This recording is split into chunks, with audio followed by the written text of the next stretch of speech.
FM. The night comes alive. বিশ্বাস করা না করাটা আপনার ব্যাপার।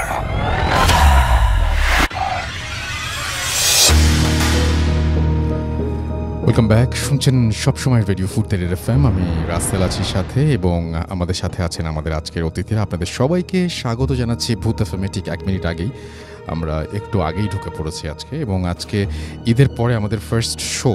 এবং আমরা জানি যে ঈদের সময় আমরা সবাই বিভিন্ন জায়গায় ব্যস্ততার কারণে আমরা আমাদের স্পেশালি ব্যস্ততা বলবো না এটাকে, ওই সময় আমরা ফ্রি থাকি এবং ওই সময়টায় আমরা পরিবারের সাথে ঈদের ছুটি কাটাতে চাই। সেই জন্য আমাদের লাস্ট যে এপিসোডটা, সেই এপিসোডটা কিন্তু আমরা করতে পারিনি আমাদের গেস্টদেরকে নিয়ে এসে।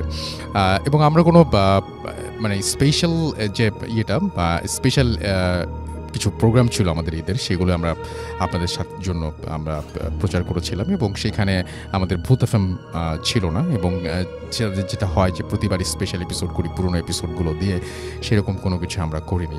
তবে আপনারা যদি চান তাহলে নেক্সট ঈদে ডেফিনেটলি আমরা সেটা করতে পারি। তো যাই হোক, আমি শুরুতে জানিয়ে দিই কীভাবে আপনাদের সবাইকে আবারও ঈদ মোবারক। ঈদের যদিও ছুটি শেষ হয়ে গেছে, এবং আমার মনে হয় যে ঢাকাতে তারপরেও এই কয়টা দিন খুব একটা জ্যাম ছিল না, লাস্ট 2 দিন ছাড়া। এবং রবিবার থেকে হয়তো আসল যে ঢাকার চেহারা, সেই চেহারাটা আমরা দেখতে পারবো। অ্যান্ড আমার মনে হয় যে আপনারা অনেকেই আজকেও ঢাকার বাইরে থেকে ফিরছেন। অনেকে যারা আছেন যে হয়তো ঢাকার বাইরে গিয়েছিলেন ফ্যামিলিকে রেখে চলে এসেছিলেন, তারা আবার নিয়ে আসতে যাচ্ছেন আজকে, বা নিয়ে এসে ফিরছেন, এরকম একটা অবস্থা। তো যারা যেখানে আছেন সবাইকে স্বাগত জানাচ্ছি ভূত এফএমে। ঘড়িতে সময় রাত 12টা হয়ে গেল, এবং আপনাকে জানিয়ে দিই যে কীভাবে আমাদের সাথে আপনারা কমিউনিকেট করবেন। আমাদের যদি আপনারা লিখতে চান ফেসবুকে, তাহলে চলে যান আমাদের ফেসবুক পেজে, দুটো পেজে, www.facebook.com/radio.furti and www.facebook.com/bhutfm.russell, এই দুটো অ্যাড্রেসে।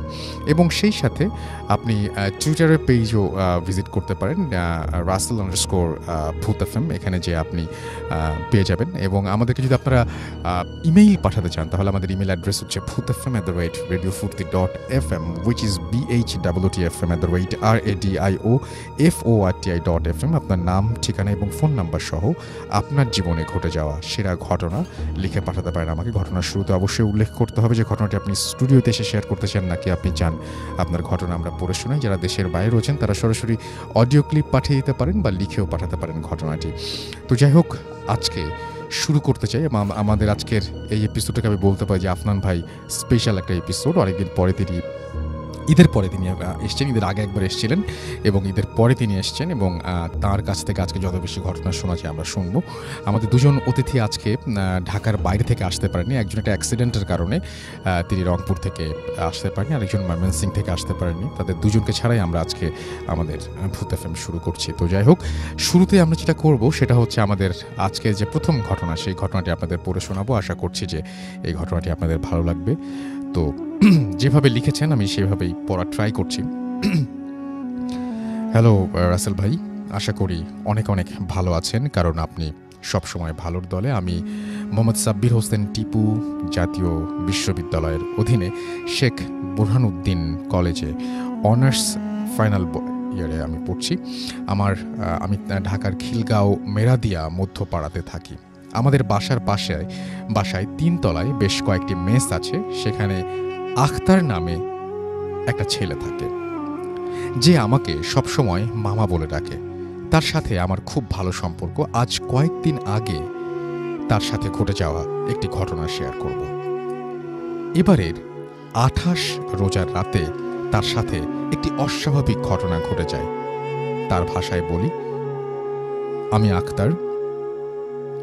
মেস রুমে আমরা মোট 5 জন থাকি। সামনে ঈদ, তাই পরিবারের সাথে ঈদ উদযাপনের জন্য আমাদের মধ্যে 3 জন দেশের বাড়িতে চলে যায়। কিন্তু আমি ও সিরাজ ভাই, আমার মেস মেম্বার, ঈদের পরে দেশে যাব, তাই আমরা ঢাকাতে থেকে যাই। সিরাজ ভাই সিএনজি চালায়, তাই প্রতিদিন অনেক রাত করে বাসায় ফেরে। 28 রোজার রাতে আমি রাত 12টা পর্যন্ত পাশের বাসায় বন্ধুদের সাথে আড্ডা দেই, পরে রুমে ঘুমাতে চলে যাই। ওই দিন একাই ছিলাম রুমের ভেতর, তাই খাবার খেয়ে লাইট নিভিয়ে শুয়ে পড়ি। প্রতিদিনের মতো রাতে ফেসবুকে আমি চ্যাট করছিলাম এবং একসময় ঘুমিয়ে পড়ি। খানিক পর হঠাৎ বুঝতে পারি আমার বুকের ওপর কেউ প্রচণ্ড চাপ দিচ্ছে। ঘুমের মধ্যে খুব কষ্ট অনুভব করতে করতে একটা সময় চোখ মেলে তাকাই, সাথে সাথে বুঝতে পারি আমার হাত পা সহ পুরো শরীর কেউ যেন খুব শক্ত করে চেপে ধরে রেখেছে। আমার এত ভীষণ কষ্ট হচ্ছিল এবং শরীর নাড়াতে পারছিলাম না, অথচ আমি কাউকে দেখতে পাচ্ছি না। হঠাৎ আমার কানে একজনের কথা ভেসে আসে, কে যেন আরবিতে কিছু একটা বলছে। আমি ভালো করে শুনে বুঝতে পারলাম পাশেই আমার রুমমেট সিরাজ ভাই যেখানে শোয় সেখানে তার মতোই শারীরিক গঠন কেউ একজন শুয়ে আছে, কিন্তু তার পা থেকে মাথা পর্যন্ত কম্বল দিয়ে ঢাকা। তখন আমি ভাবলাম সিরাজ ভাই হয়তো চলে এসে শুয়ে শুয়ে সূরা পড়ছে। তখন আমি মুখে মুখে বারবার বলছি, সিরাজ ভাই আমার কি হয়েছে একটু দেখেন না ভাই, আমি হাত পা নাড়াতে পারছি না, বুকে অনেক ব্যথা হচ্ছে। কিন্তু কম্বল দিয়ে ঢাকা ওই লোকটির কোনো সাড়া শব্দ নেই। সে তার মতো করে বিড়বিড় করে আরবিতে কি যেন বলে যাচ্ছে, আমার কথা সে শুনছেই না। এদিকে আমার অবস্থা খুব খারাপ হয়ে যাচ্ছে, ভীষণ কষ্ট হচ্ছিল। তখন অনেক কষ্টে আমার ডান হাত দিয়ে কম্বল দিয়ে ঢাকা ওই লোকটিকে ধাক্কা মেরে ডাক দেই, কিন্তু তাতে কোনো সাড়া শব্দ নেই। ধাক্কা দেওয়ার পর ওই লোকটি আরও জোরে আরবিতে বলা শুরু করে। তখন আমি অনেক ভয় পেয়ে যাই, কারণ সিরাজ ভাইয়ের পক্ষে এতক্ষণ একটানা আরবিতে বলা সম্ভব নয়।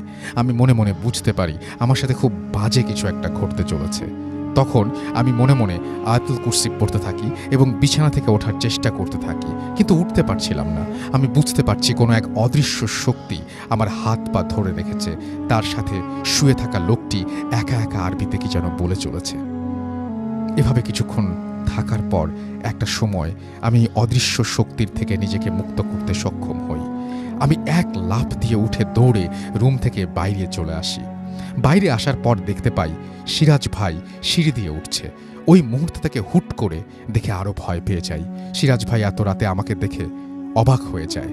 সিরাজ ভাই আমাকে বলে, তুমি এখানে কি করছো, কি হয়েছে তোমার? আমি তখন সিরাজ ভাইয়ের কথা শুনে কিছুটা স্বাভাবিক হয়ে বলি, ভাই আপনি এখানে, তবে রুমের ভেতর কে? তখন আমরা রুমে গিয়ে দেখি রুমে কেউ নেই, সবকিছু ঠিকঠাক আছে। তখন সিরাজ ভাই বলে, কি হয়েছে বলো তো আমাকে। আমি তার কথা তার কাছে আমার সাথে ঘটে যাওয়া সবকিছু খুলে বলি। সব শুনে সিরাজ ভাই বলে, ধুর ভাই তুমি স্বপ্ন দেখেছ, অথচ ওই কম্বলে ঢাকা লোকটাকে বাস্তবে আমি ছুঁয়েছি। পরদিন সকালে আমি ঘটনাটি বলি, এই ছিল আমার ঘটনা। ঘটনাটি ভালো লাগলে সবার সাথে শেয়ার করবেন, ধন্যবাদ। তারপর তিনি লিখেছেন তার নাম সাব্বির হোসেন টিপু, মেরাদিয়া মধ্যপাড়া, খিলগাঁও, ঢাকা। এরপরে ফোন নাম্বার শেয়ার করেছেন। থ্যাংক ইউ ভেরি মাচ আপনার ঘটনার জন্য। আপনাকে অনেক অনেক অনেক অনেক ধন্যবাদ। আমরা চলে যাব আফনান ভাইয়ের কাছে, তার ঘটনাটি শুনে আসবো এবং আশা করছি যে আফনান ভাইয়ের ঘটনাটিও আপনাদের ভালো লাগবে। ওয়েলকাম ব্যাক আফনান ভাই, আশা করছি ভালো আছেন এবং ভালোভাবে ঈদ কাটিয়েছেন। আপনাকে একটু রিকোয়েস্ট করবো যে আপনার ঘটনাটা শেয়ার করার জন্য। থ্যাংক ইউ রাসেল ভাই আমাকে ইনভাইট করার জন্য। You are most welcome. Radio ফুর্তির সকল শুভানুধ্যায়ী এবং আমাদের ভূত এফএমের সকল শ্রোতাকে ঈদ মোবারক। যদিও অনেক দিন হয়ে গেছে, তো দেরিতে হলো ঈদ মোবারক।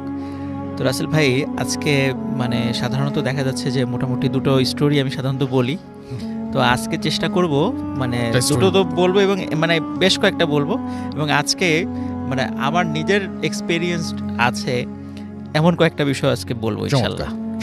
সাধারণত দেখা যাচ্ছে আমার নিজের সাথে নাই এমন বিষয়গুলো সাধারণত বেশি বলি, তো আজকে যেটা নাই সেটাও বলবো, যেটা আছে সেটাও বলবো ইনশাআল্লাহ। তো রাসেল ভাই ফার্স্ট যেটা শুরু করব সেটা আমি আমাদের রাজবাড়িরই ঘটনা, সেটা দিয়ে শুরু করব। সরি, রাজবাড়ি ঘটনা না, এটা আমাদের এটা ঘটেছিল হচ্ছে কুষ্টিয়াতে। কুষ্টিয়ার ঘটনা দিয়ে শুরু করব, রাজবাড়িটা পরে বলছি। যে ঘটনাটি যিনি শেয়ার করেছেন ওনার নাম আবু বকর। উনি এর আগেও বেশ কয়েকটা ঘটনা পাঠিয়েছিলেন, আর রাজবাড়ির আমাদের যে ভৌতিস টিম আছে, বিশেষ করে সজীব, ও কষ্ট করে ঘটনাগুলো কালেক্ট করেছে আর কি। তো আবু বকর ভাইয়ের ওই ঘটনাটা আজকে প্রথম বলছি আর কি। তো এই ঘটনাটি যার সাথে ঘটেছিল সেটা আবু বকর ভাইয়েরই দাদির সঙ্গে। 1965 1965 সালের দিকে ওনার দাদি ওনার বয়স তখন ছিল 16 কি 17 বছর। তো তখন ওনার বিয়ে হয় নাই। উনি তখন রাত্রে ওনার মায়ের সঙ্গে ঘুমাতেন। ওনার বাবা মারা গিয়েছিলেন আগেই, ওনার মায়ের সঙ্গে ঘুমাতেন। তো ওনার বর্ণনা অনুযায়ী, মানে ওনার দাদির বর্ণনা অনুযায়ী, মানে গভীর রাত্রে উনি হঠাৎ স্বপ্ন দেখছিলেন যে উনি, আমরা অনেক সময় যে রাসেল ভাই বোবা ভূতের কথা বলি, যে আমরা ঠিক বুঝতে পারছি যে আমি শুয়ে আছি কিন্তু আমি হাত পা নাড়াতে পারছি না, এরকম একটা বিষয় ঘটে আর কি। তো উনি, ওনার বর্ণনা অনুযায়ী উনি হঠাৎ করে উনি ফিল করছেন উনি শুয়ে আছেন, কিন্তু ওনার উপরে, বাসার উপরে যেই ছাদ বা টিনের যে চালটা আছে দেখছেন যে সেটা নাই, সম্পূর্ণ শূন্য, মানে শূন্য, উপরে আকাশ দেখা যাচ্ছে। এবং সেখান দিয়ে দেখছেন শূন্যের উপর দিয়ে শাড়ি পরা, বড় বড় চুলওয়ালা, খুব কালো কুচকুচে বিভৎস চেহারার একটা মহিলা হেঁটে যাচ্ছে শূন্যের উপর দিয়ে। ওইটা দেখার পরে উনি স্বপ্নেই মানে বলছেন যে কি বিভৎস চেহারা এই মহিলাটার। এই কথাটা বলার পরে ওই মহিলা সেটা শুনে ফেলেছে, এবং সে ওই স্বপ্নে যেটা করে সেটা হলো ওই মহিলাটা, যে বিভৎস চেহারার মহিলাটা, সেটা আস্তে আস্তে নিচে নেমে এসে ওই আবু বকর ভাইয়ের ওই দাদির গলা চেপে ধরে। আচ্ছা। এবং ওনার দাদি ছটফট করতে থাকে। এখন রাসেল ভাই এটা কিন্তু হচ্ছে কিন্তু টোটালটাই স্বপ্নের মধ্যে। জি। তো ছটফট করছে, কিন্তু পাশে ওনার মা তো ঘুমিয়েছিলেন। ওনার মা ঘুম থেকে উঠে দেখে যে তার মেয়ে ছটফট করছে। জি। তখন উনি যেটা দেখেন সেটা হলো যে ওনার মেয়ে, মানে আবু বকর ভাইয়ের দাদি, যে উনি নিজেই নিজের 2 হাত দিয়ে নিজের গলাটা চেপে ধরেছে এবং নিজেই নিজের গলাটা চাপ দিয়ে মানে আত্মহত্যার চেষ্টা করছে। তখন উনি তাড়াতাড়ি চিৎকার চেঁচামেচি করতে থাকেন, মানে ওনার মা, আশেপাশ থেকে লোক চলে আসে, সবাই পানি ছিটাতে এবং অনেক চেষ্টা করে 2 হাত গলার থেকে ছাড়ায়। জিজ্ঞেস করে কি হয়েছে, তখন বলে যে আমি তো এইরকম স্বপ্নে দেখেছি। তো সবাই বলে ও এটা তো কোনো ব্যাপার না, এটা তো বোবা ভূতের, মানে বোবা ভূত বা বোবা চিন ধরে, এরকম তো হর হামেশাই ঘটে, এটা তেমন কিছু না, এটা বলে সবাই মোটামুটি বিষয়টা খুব স্বাভাবিকভাবেই নেয় আর কি, কেউ এটা অস্বাভাবিকভাবে নেয়নি। জি। এরপর থেকে রাসেল ভাই ঘটনাটা সূত্রপাত হয়। সেটা হলো যে এর পরের দিন থেকেই মানে আবু বকর ভাইয়ের দাদির ক্ষুধাটা অস্বাভাবিক রকমের বেড়ে যায়। উনি স্বাভাবিকভাবে যে খাবারগুলো খেতেন এর থেকেও অনেক বেশি খাবার খাচ্ছিলেন। আচ্ছা। এখন সবাই চিন্তা করেছে যে হয়তোবা কোনো কারণে বেশি খাচ্ছে, কিন্তু এত পরিমাণ অস্বাভাবিক বেশি খাচ্ছিলেন। দেখা যাচ্ছে ওনার বাড়ি তো মানে জয়েন্ট ফ্যামিলি ছিল, 15-16 জনের খাবার রান্না করা হতো। দেখা যাচ্ছে 15-16 জনের খাবার উনি একাই খেয়ে ফেলছেন। এইটা কিন্তু যেহেতু গ্রামের মানুষদের মধ্যে তো কিছু ওনারা বিশেষ করে জিন টিন এই বিষয়গুলো একটু মানে বেশি বিশ্বাস করেন, তখন আশেপাশের লোকজন বলল যে এটা তো স্বাভাবিক মনে হচ্ছে না, আপনি মানে ওনার আবু বকর ভাইয়ের দাদির যে বাবা তাকে বললো যে আপনি ওকে ভালো একটা হুজুর দেখান। জি। হুজুর দেখালো, সে বললো তেমন কিছু না, এমনি ঝাড়ফুঁক করে দিলাম ঠিক হয়ে যাবে। প্রথম কয়েকদিন ঝাড়ফুঁকে মোটামুটি স্বাভাবিক ছিল। এরপরে অবস্থা আরও শোচনীয় হয়। আগে তো রাসেল ভাই রান্না করা খাবার খেত, এরপরে যেটা হয় সেটা হচ্ছে যে ওনাদের মানে সাধারণত গেরস্থ বাড়িতে কিন্তু মানে হাঁস, মুরগি, কবুতর, গরু ছাগলের পাশাপাশি কিন্তু এগুলোও পালা হয়। তখন ওনার দাদি সবার সামনে যেটা করতেন সেটা হলো, দেখা যাচ্ছে মুরগি দৌড়ে যাচ্ছে, উনি খপ করে মুরগিটাকে ধরে ফেলতেন, ধরে সবার সামনেই ওই মুরগিটাকে কাঁচা খাওয়া শুরু করতেন। তখন এই দৃশ্য দেখে আসলে সবাই ভয় পেয়ে যান যে না, আসলেই ওনার সাথে মানে অন্য রকমের কিছু আছে, এটা সাধারণ কোনো বিষয় হচ্ছে না, এটা আস্তে আস্তে খারাপ দিকে যাচ্ছে। তখন বেশ পার্শ্ববর্তী উপজেলার একজন খুব নামকরা একজন হুজুরের শরণাপন্ন হন। তো উনি এসে বলেন যে ঠিক আছে, আমি একটা কাজ করছি, আমি এই বাড়িটাকে বন্ধ দিয়ে দিচ্ছি। সাধারণত আমরা ওই যে অনেক সময় দেখি যে বাড়ি বন্ধের বিভিন্ন রিচুয়ালগুলো করা হয়, বিভিন্ন প্রক্রিয়াগুলো করে বাড়ি বন্ধ করা হয়। তখন বলে যে এখানে তো ওই কিছু দুষ্টু জিনের উপদ্রব আছে, বাড়িটা বন্ধ করে দিলে এরা আসতে পারবে না। তখন বাড়ির বন্ধর যেই প্রক্রিয়াটা ছিল রাসেল ভাই, এটা হয়তো বা অনেকেই জেনে থাকবেন, সেটা হচ্ছে যে বড় বড় 4টি পেরেক বাড়ির চারদিকে গাড়া হবে, পুঁতে ফেলা হবে এবং ওই সময় আজান দেয়া হবে। এটা হবে গভীর রাত্রে। তো ঠিকই রাসেল ভাই গভীর রাত্রে যখন এই প্রক্রিয়াটা শুরু করা হলো, তখন সবাই ফিল করছিল যে কালবৈশাখী ঝড়ের মতো বাড়ির উপর দিয়ে কি যেন বয়ে যাচ্ছে। তো যাই হোক, মোটামুটি বাড়ি বন্ধের প্রক্রিয়াটা সম্পন্ন হয়। এরপরে 3 থেকে 4 মাস কোনো কিচ্ছু ছিল না, একদম স্বাভাবিক। তো এরপরে সবাই চিন্তা করে যে এনাকে একটু দ্রুত বিয়ে দিয়ে দিতে হবে, হয়তো বা বিয়ে দিলে হয়তো এই বিষয়টা স্বাভাবিক হয়ে যাবে, এরকম চিন্তা করে পরিবার থেকে। এবং সত্যি তাই রাসেল ভাই, ওনার কয়েকটা গ্রাম পরেই ওনার বিয়ে হয়ে যায় এবং খুব দ্রুতই বিয়ে হয়ে যায় আর কি। তো বিয়ে হয়ে যাওয়ার পরে ওই ফ্যামিলির লোকজন আবার এই বিষয়গুলো জানতেন না, যে এই বিষয়গুলো যে ওনার সাথে ঘটেছে এগুলো জানতেন না, এই বিষয়টা আসলে তারা গোপন করেন। তো ওখানে যাওয়ার মোটামুটি রাসেল ভাই 3 থেকে 4 মাস ওই ফ্যামিলিতে আবার ভালো ছিল, উনি একদম স্বাভাবিক নর্মাল, কেউ কোনো কিছু বুঝতে পারেনি। এরপর থেকে ওই ফ্যামিলিতে কিছু ঘটনা ঘটা শুরু হয়। যেমন তো আবু বকর ভাইয়ের দাদি যখন বিয়ে হয়ে যায়, তো ওনার দাদা যখন পাশে দেখা যাচ্ছে যে শুয়ে আছেন, হঠাৎ করে দাদা ফিল করছেন যে তার স্ত্রী পাশে নাই। আচ্ছা, কিন্তু ঘরের দরজা তো বন্ধ, তাহলে কোথায় গেল? তখন উনি সবাইকে ডেকে তোলেন যে কোথায় গেল, ঘরের দরজা বন্ধ, কোথাও খুঁজে পাওয়া যায় না। আচ্ছা, তখন সবাই হারিকেন নিয়ে, ওই সময় হ্যাচাক বাতিও ছিল, তখন এরকম হ্যাচাক বাতি নিয়ে সবাই খুঁজতে বের হলো। ওই ওনাদের বাড়ি থেকে প্রায় আধা কিলোমিটার দূরে ফেলুর বাঁশবাগান নামে একটা বাঁশবাগান আছে। খুব মানে দিনের বেলা ওই বাঁশবাগানের লোকজন যেতে ভয় পায়, রাতের বেলা তো প্রশ্নই আসে না। খুঁজতে খুঁজতে শেষ পর্যন্ত ওই ফেলুর বাঁশবাগানে গিয়ে ওই আবু বকর ভাই দাদিকে অচেতন অবস্থায় পাওয়া যায়। সেখান থেকে তাকে তুলে নিয়ে আসা হয়, কিন্তু উনি কিছুই বলতে পারেন না। উনি বলেন যে আমি তো ঘুমাচ্ছিলাম, তারপরে কি হয়েছে আমি কিছুই জানি না। এইভাবে রাসেল ভাই প্রায়শই উনি হঠাৎ করে রাতের বেলা ঘর থেকে উধাও হয়ে যেতেন। আচ্ছা, এবং ওনাকে বিভিন্ন জায়গায়, মানে এমন ওই গ্রামের এমন সমস্ত ভয়ঙ্কর জায়গা যেখানে দিনের বেলার লোকজন হাঁটাহাঁটি কম করে, দেখা যায় কখনো বাঁশবাগানে, কখনো বটগাছের নিচে, এরকম নদীর পাড়ে, এরকম জায়গাগুলোতে তাকে পাওয়া যেত। এর ভিতরে রাসেল ভাই কি হয়, মাঝখানে 2 দিন ওনার কোনো খবরই ছিল না। 2 দিন অনেক খোঁজাখুঁজি করেছে, কোথাও খবর মানে হয় না। হঠাৎ 2 দিন পরে রাতের বেলা বাড়িতে, মানে রাতের বেলা উঠানে ভয়ঙ্কর শব্দ, সবাই বের হয়ে যায়, দেখে ওনার দাদি পড়ে আছে অচেতন অবস্থায়। পরে সেখান থেকে তাকে নিয়ে আসা হবে, উনি এটা জানেন না 2 দিন উনি কোথায় ছিলেন। এখন রাসেল ভাই এই যে সমস্যাটা হচ্ছিল, এখন এটা তো সমাধান করা প্রয়োজন, যে এরকম তো চলতে দেওয়া যায় না। তখন উনি ওনার হাজব্যান্ড অনেক তান্ত্রিক দেখান, কবিরাজ দেখান, ভালো ভালো আলেমদের শরণাপন্ন হন, কিন্তু কিছুতেই হয়তো 2-1 দিন ভালো থাকে, তারপর আবার যা তাই, মানে একই রকমের সমস্যা হচ্ছিল। এবং তারপর ডাক্তারও দেখান, ডাক্তার ওনার বডি চেক আপ করে বলেন যে আপনার স্ত্রী বেশি দিন বাঁচবে না, খুব তাড়াতাড়ি মারা যাবে, বড় জোর 2 মাস। আচ্ছা, তো এটা করে ওই আবু বকর ভাইয়ের দাদা খুব মানে মুষড়ে পড়েন এই ব্যাপারটা শুনে। তখন উনি একজন ভালো ইমাম সাহেবের একজন খবর পান, তার কাছে যান। কিন্তু ওই ইমাম সাহেব বললেন যে আসলে এই রোগের ট্রিটমেন্ট আমি করতে পারবো না। তো উনি আরেকজন মাগুরা জেলার, মানে মাগুরা যে জেলা, এই বাস স্ট্যান্ড থেকে 5 কিলোমিটার পূর্বে একটি কবরস্থান আছে।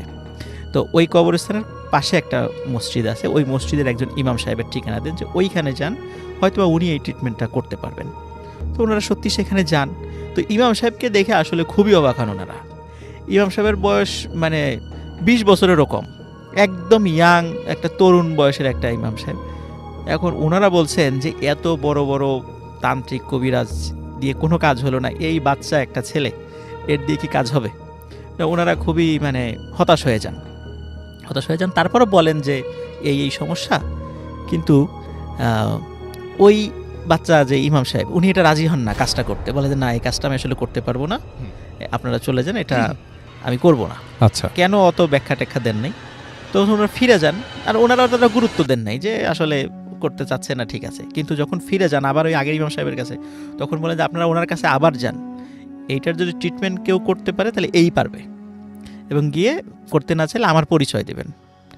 তখন তারা ওখানে যান এবং গিয়ে ওই ইমাম সাহেবের পরিচয় দেন। আসলে রাসেল ভাই যে ইমাম সাহেব ওই ইমাম সাহেবের কাছে পাঠিয়েছিলেন, তো ওই ইমাম সাহেবের ছাত্র হলো ওই যে বাচ্চা ইমাম সাহেব, মানে তরুণ ইমাম সাহেব, যে মানে আসলে উনি ওনার ওস্তাদ তার ছাত্র ক্লাসে পাঠিয়েছে। তার মানে আসলে মানে তার মানে বুঝতে হবে যে ছাত্র আসলেই খুব মানে এই বিষয়ে খুব পারদর্শী। তখন উনি বলেন আচ্ছা ঠিক আছে, যেহেতু আমার ওস্তাদ পাঠিয়েছেন আমি কাজটা করব, তো একটা নির্দিষ্ট সময় দেন যে এই সময় আসতে হবে আপনাদেরকে। তো ওই নির্দিষ্ট সময়ই যান, একটা পূর্ণিমার রাত্রে সময় যান।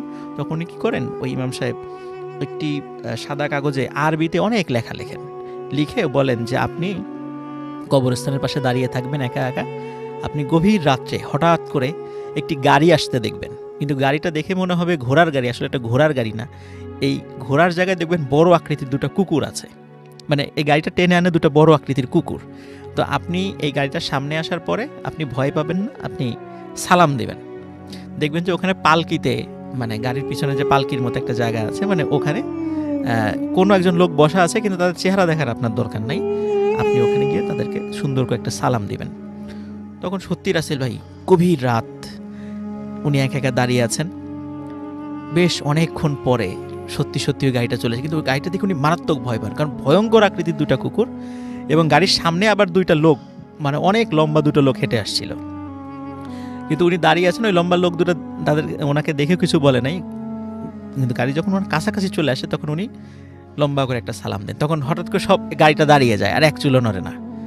তখন ভিতর থেকে একটা কণ্ঠস্বর ভেসে আসে, মানে ওয়ালাইকুম আসসালাম বলে যে আপনি কি চান, ভিতর থেকে কণ্ঠস্বরটা আসে। এবং ওনার ভাষ্য অনুযায়ী যে একটা পুরুষের কণ্ঠস্বর, এবং কণ্ঠস্বরটা এত সুন্দর এবং এত মোলায়েম যে ইতোপূর্বে উনি কখনোই এত সুন্দর কণ্ঠ শোনেন নাই। ভিতর থেকে এই শব্দটা আসে। তখন বলেন যে এই যে ইমাম সাহেব একটা চিঠি পাঠিয়েছেন আপনার জন্য। বলে আচ্ছা ঠিক আছে, আপনি চিঠিটা দিয়ে যান। তখন ওই পালকির মতো ওই জায়গার ভিতর থেকে হাত বের করে। তখন দেখে যে হাতটা অনেক বড়, মানুষের মতোই হাত, কিন্তু হাতটা মানে এতটা সাদা, মানে সাধারণত এত সাদা হাত সচরাচর হয় না। আচ্ছা, তো শুধু হাতটা বের করে হাতে চিঠিটা দেন। তখন উনি ওই অবস্থায় দাঁড়িয়ে থাকেন সবাই। তখন চিঠিটা পড়েন উনি ভিতর থেকে, ওনার বর্ণনা অনুযায়ী ভিতর থেকে পড়েছেন। তখন বলেন আচ্ছা ঠিক আছে, আপনি বাসায় চলে যান, আপনার সমস্যার সমাধান হয়ে যাবে বলে দেয়। তারপর ওনারা ওই গাড়িটা আবার চলে যায়। ওনারাও পরে ইমাম সাহেবকে বলেন কি ঘটনা ঘটেছিল। বলে আচ্ছা ঠিক আছে, তাহলে আপনার বাসায় চলে যান, সমস্যার সমাধান হয়ে যাবে, কিন্তু একটা ডেট দিয়ে দেন যে এই ডেটে, আজ থেকে 3 দিন বা 7 দিন পরে এই ডেটে আপনারা কেউ ঘর থেকে বের হবেন না। তো ওনারা বাসায় চলে যান। ঠিক ওই ডেটে কেউ ঘর থেকে বের হয় না। রাত যখন মানে 12টা ঠিক পর, মানে মধ্যরাত্রে, হঠাৎ ভয়ঙ্কর সব শব্দ, চিৎকার চেঁচামেচি, আর্তনাদ, মনে হয় যে কাউকে মেরে ফেলা হচ্ছে, এরকম শব্দ। তো ঘরের চালের উপরে ধূপধাপ শব্দ, এরকম হঠাৎ শব্দ হতে থাকে, কিন্তু ওনারা কেউ ঘর থেকে বের হচ্ছে না।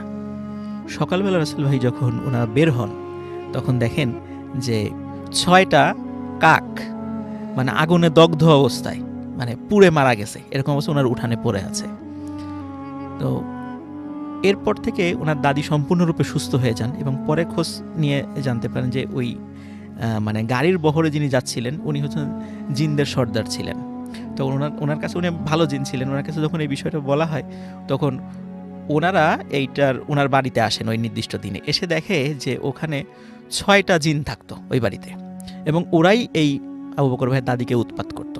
তখন ওদেরকে ধরে ওনারা মেরে ফেলেন, এবং মেরে ফেলার পরে ওর ডেড বডিটাই ওই অবস্থায় পাওয়া যায়। তো এরপর থেকে ওই বাড়িতে আর কোনো সমস্যা হয় নাই। উনি স্বাভাবিকভাবেই জীবনযাপন করেছেন, অনেক দিন জীবিত ছিলেন, অনেক দিন। পরে বার্ধক্যজনিত কারণে মারা গেছেন। তো এটাই ছিল রাসেল ভাই first story. Thank you so much. আপনার প্রথম ঘটনার জন্য আপনাকে অনেক ধন্যবাদ। আমি দেখতে পাচ্ছি যে অনেকে অনেক কিছু লিখছেন। আমি টুইটার দিয়ে শুরু করি।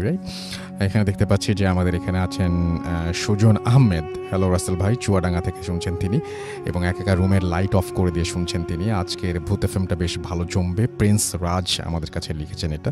আমাদের সাথে আছেন দেখতে পাচ্ছি মোহাম্মদ রাফিউর রহমান, তিনি টাঙ্গাইল থেকে শুনছেন অ্যাপ দিয়ে।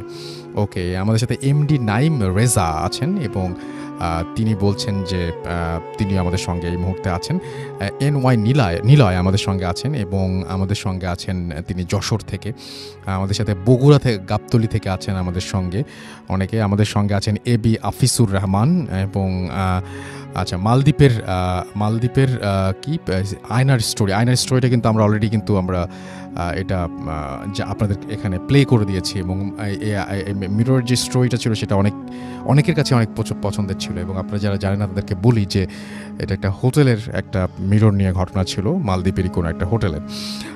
MD নাইম রেজা আছেন আমাদের সঙ্গে, SS সাব্বির আমাদের সঙ্গে আছেন দেখতে পাচ্ছি মোহাম্মদ সাবিন খান জেমস, এবং ভালো লাগছে তার কাছে। ইমেলটা অদ্ভুত ছিল, লিখেছেন মোহাম্মদ সোহাগ।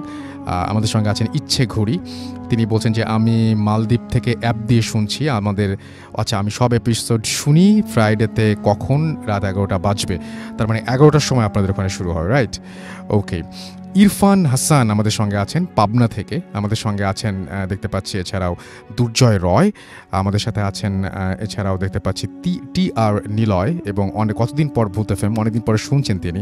প্রিন্স নূর আমাদের সঙ্গে আছেন, খুব ভালো লাগছে। আমাদের সঙ্গে আছেন দেখতে পাচ্ছি এছাড়াও এমডি নাইম রেজা, ছাদে বসে শুনছেন তিনি। আফনান ভাইয়ের ঘটনাটা ভালো লেগেছে নিলয়ের কাছে। জাহিদুল ইসলাম ঢাকা ক্যান্টনমেন্ট থেকে শুনছেন, আমাদের সঙ্গে আছেন আহমেদ বাইজিদ, ইমেলটা ভালো লেগেছে। আমাদের সঙ্গে আছেন মইনুর সোহাগ, এবং এছাড়াও আমাদের সাথে আফনান ভাই মেন্স, আচ্ছা আফনান ভাই মানে প্যারানর্মাল যে ঘটনাগুলো সেগুলো অনেক অন্যরকম হয়, সাগর লিখেছেন এটা। আমাদের সঙ্গে আছেন স্যাম, এছাড়াও আহমেদ বাইজিদ, তানজিব পৃথিবী আমাদের সঙ্গে আছেন, খিলগাঁও ঢাকা থেকে শুনছেন তিনি। এছাড়াও আমাদের সঙ্গে আরও অনেকেই আছেন, রংপুর থেকে আছেন ইমরুল রিফাত, এছাড়াও আমাদের সঙ্গে আছেন রাফিউর রাব্বি, জামালপুর থেকে শুনছেন তিনি। আমাদের সঙ্গে আছেন দেখতে পাচ্ছি সঞ্জিত, এবং তিনি শুনছেন অ্যাপ দিয়ে। আমাদের সঙ্গে আছেন জান্নাত নাইম, এছাড়াও আছেন আমার ঈদ মোবারক জানিয়েছেন ইমন, চট্টগ্রাম থেকে শুনছেন তিনি। আমাদের সঙ্গে আছেন গোপালগঞ্জ থেকে মনিউর সাগর, এছাড়াও দেখতে পাচ্ছি মাদারগঞ্জ জামালপুর থেকে আছেন রকিবুল। আমাদের সঙ্গে আছেন কাতার থেকে এই মুহূর্তে শুনছেন মোহাম্মদ নাসির। আমাদের সঙ্গে আছেন দেখতে পাচ্ছি রুহুল রয়, এবং কাতার থেকে যেহেতু নিশ্চয়ই আপনি অ্যাপ দিয়ে শুনছেন, এবং আমার মনে হয় যে ভালো লাগছে আপনার কাছে। আমাদের সঙ্গে আছেন এছাড়াও চাঁপাইনবাবগঞ্জ থেকে রেজা, আমাদের সঙ্গে আছেন রাজন, নাটোর থেকে শুনছেন ইমতিয়াজ আহমেদ, আমাদের সঙ্গে আছেন সাব্বির খান, আমাদের সঙ্গে আছেন আরও অনেকেই। থ্যাংক ইউ ভেরি মাচ আমাদের সঙ্গে থাকার জন্য, এবং ফেসবুকেও অনেকে দেখতে পাচ্ছি এই মুহূর্তে আছেন। আমাদের সঙ্গে আছেন ইলিয়াস রহমান, আই লাভ আপনান ভাই লিখেছেন এটা। আমাদের সঙ্গে আছেন দেখতে পাচ্ছি স্টুয়ার্ট রিয়া, এবং তিনি খুলনা থেকে শুনছেন, এবং তিনি লিখেছেন বেস্ট উইশেস ফর ভূত এফএম লিসনিং ফ্রম খুলনা। আমাদের সঙ্গে আছেন এনবি দোলন, এবং আমার টেক্সট পড়বেন ভাইয়া প্লিজ, পড়ে ফেললাম।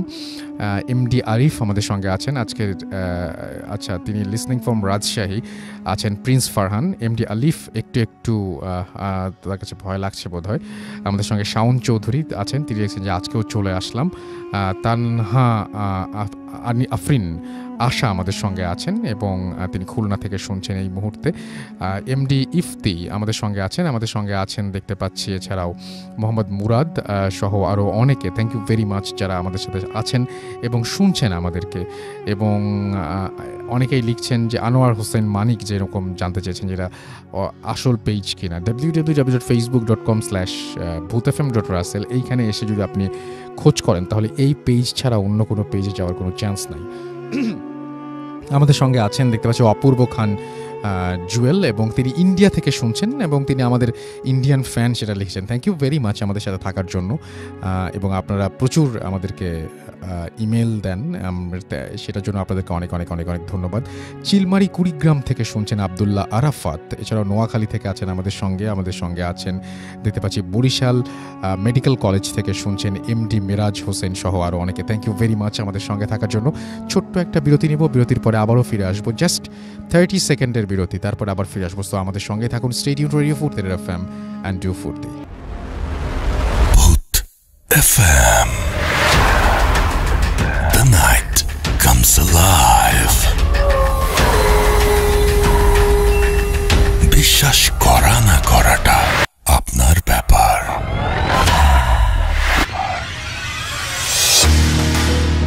একদমই তাই, বিশ্বাস করা বা না করাটা আপনার ব্যাপার। You are listening to radio Foorti FM, ঘড়িতে সময় রাত 12:27। আমি রাসেল আছি, সাথে চলছে ভূত এফএম, এবং আমাদের আরও একজন নতুন অতিথি আমাদের সাথে আছেন। আপনার নামটা প্লিজ একটু বলবেন, কোথা থেকে এসেছেন, তারপরে আপনার ঘটনায় যাব আমরা। আরেকবার বলতে হবে প্লিজ। আসসালামু আলাইকুম। জি, ওয়ালাইকুম আসসালাম। কৌশিক, আমি থাকি হলো মিরপুর। জি। আর এই তো আজকে আমার ঘটনাটা হলো আসলে গত বছর শীতের সময় আমি যাই হলো আমার দাদাবাড়িতে। জি। দাদাবাড়িতে যখন বেড়াতে যাই, এটা ছিল খুলনা একটি জায়গা, বাগেরহাট সাইডে। তো রাত্রেবেলা শীতের সময় তো গ্রামে এমনি আপনার অনেক কুয়াশা থাকে আর ছিমছাম থাকে, চুপচাপ থাকে বেশি। তো আমরা উপরের তলায়, দোতলা একটি বিল্ডিং, দোতলায় আমরা ঘুমাচ্ছি, তো আমি, আমার ওয়াইফ এবং আমার বেবি। তো রাত্রে আনুমানিক 2:30-3টার দিকে ও আমার ওয়াইফ ওঠেন ঘুম থেকে যে একটু ওয়াশরুম যাবে। ওয়াশরুমটা ছিল নিচতলায়, উপরে কোনো ওয়াশরুম নেই। তো সে যখন যাওয়ার জন্য এমনি সাধারণত সে একটু ভয় বেশি পেত, তো আমাকে সে ডাক দেয় যাওয়ার আগে। তো ওই দিন কি মনে করে ভালো, ঠিক আছে সমস্যা নেই, ডাকার দরকার নেই, আমি নিজেই চলে যাচ্ছি। তো সে যখন যায়, দরজাটা খোলার পরে সে একটা শব্দ শোনার পরে ভয় পেয়ে আর বের হয় না, দৌড় দিয়ে সে আমাকে ডাকে যে দেখো তো একটা আওয়াজ পেলাম, কি এটা, মানে কেউ আছে নাকি, তুমি দেখো, আমি বেরোবো না। তা আমি উঠলাম, দরজাটা খুললাম। তো দরজা খুলে দেখলাম একটা পা, এবং সাধারণত আমরা মানুষের পা দেখলে জুতো পরা থাকলেও কিছুটা তো চামড়া দেখা যাবে, সেটা কিন্তু এ বিষয়ে এখানে এরকম কিছু নাই। এবং আমি দেখলাম যে মানুষটার পা যতটুকু দেখা গেল, হাঁটুর থেকে নিচ অংশটা আমি শুধু দেখলাম, এবং পুরোটা সাদা, একদম ধবধবা সাদা, এবং কোনো মানে একটু ডিফারেন্ট, মানে এরকম তো দৃশ্য কোনোদিন দেখিনি আমি। তো আমার মনে হলো না, এটা হয়তো পাঞ্জাবির পায়জামা পরা কোনো লোক হতে পারে, সাদা মোজা পরাও হতে পারে। সন্দেহ মনে করে আমি রুম থেকে বের হলাম। পাশেই আর একটা রুম আছে, ওই রুমে পাটা চলে গেল, আমিও পিছন দিয়ে ঢুকলাম। পিছন ঢোকার পরে দেখি রুমের দুপাশে দুটো সিঙ্গেল খাট আছে। এক সাইডে খাটে একজন শুয়ে আছে এবং পা থেকে মাথা পর্যন্ত চাদর দিয়ে ঢাকা। আমার তখন মনে হলো ঠিক আছে, আমার ছোট চাচা আমরা ঘুমানোর আগে দেখেছিলাম সে ওখানে ছিল ওই ঘরে, ফোন নিয়ে ফেসবুকিং বা কিছু একটা করছিল। তা আমার মনে গেছে চাচা হয়তো এখানেই নিচে যাওয়ার কথা, কিন্তু সে যায়নি, ওইখানেই ঘুমিয়ে পড়েছে। তো ঠিক আছে, তো আমি রুমে ফেরত আসলাম যে না, ওরকম কেউ তো আমি দেখলাম না, এবং সম্ভবত ওই রুমে তো চাচা ঘুমানো, ওখানে তো কেউ ঢুকেনি।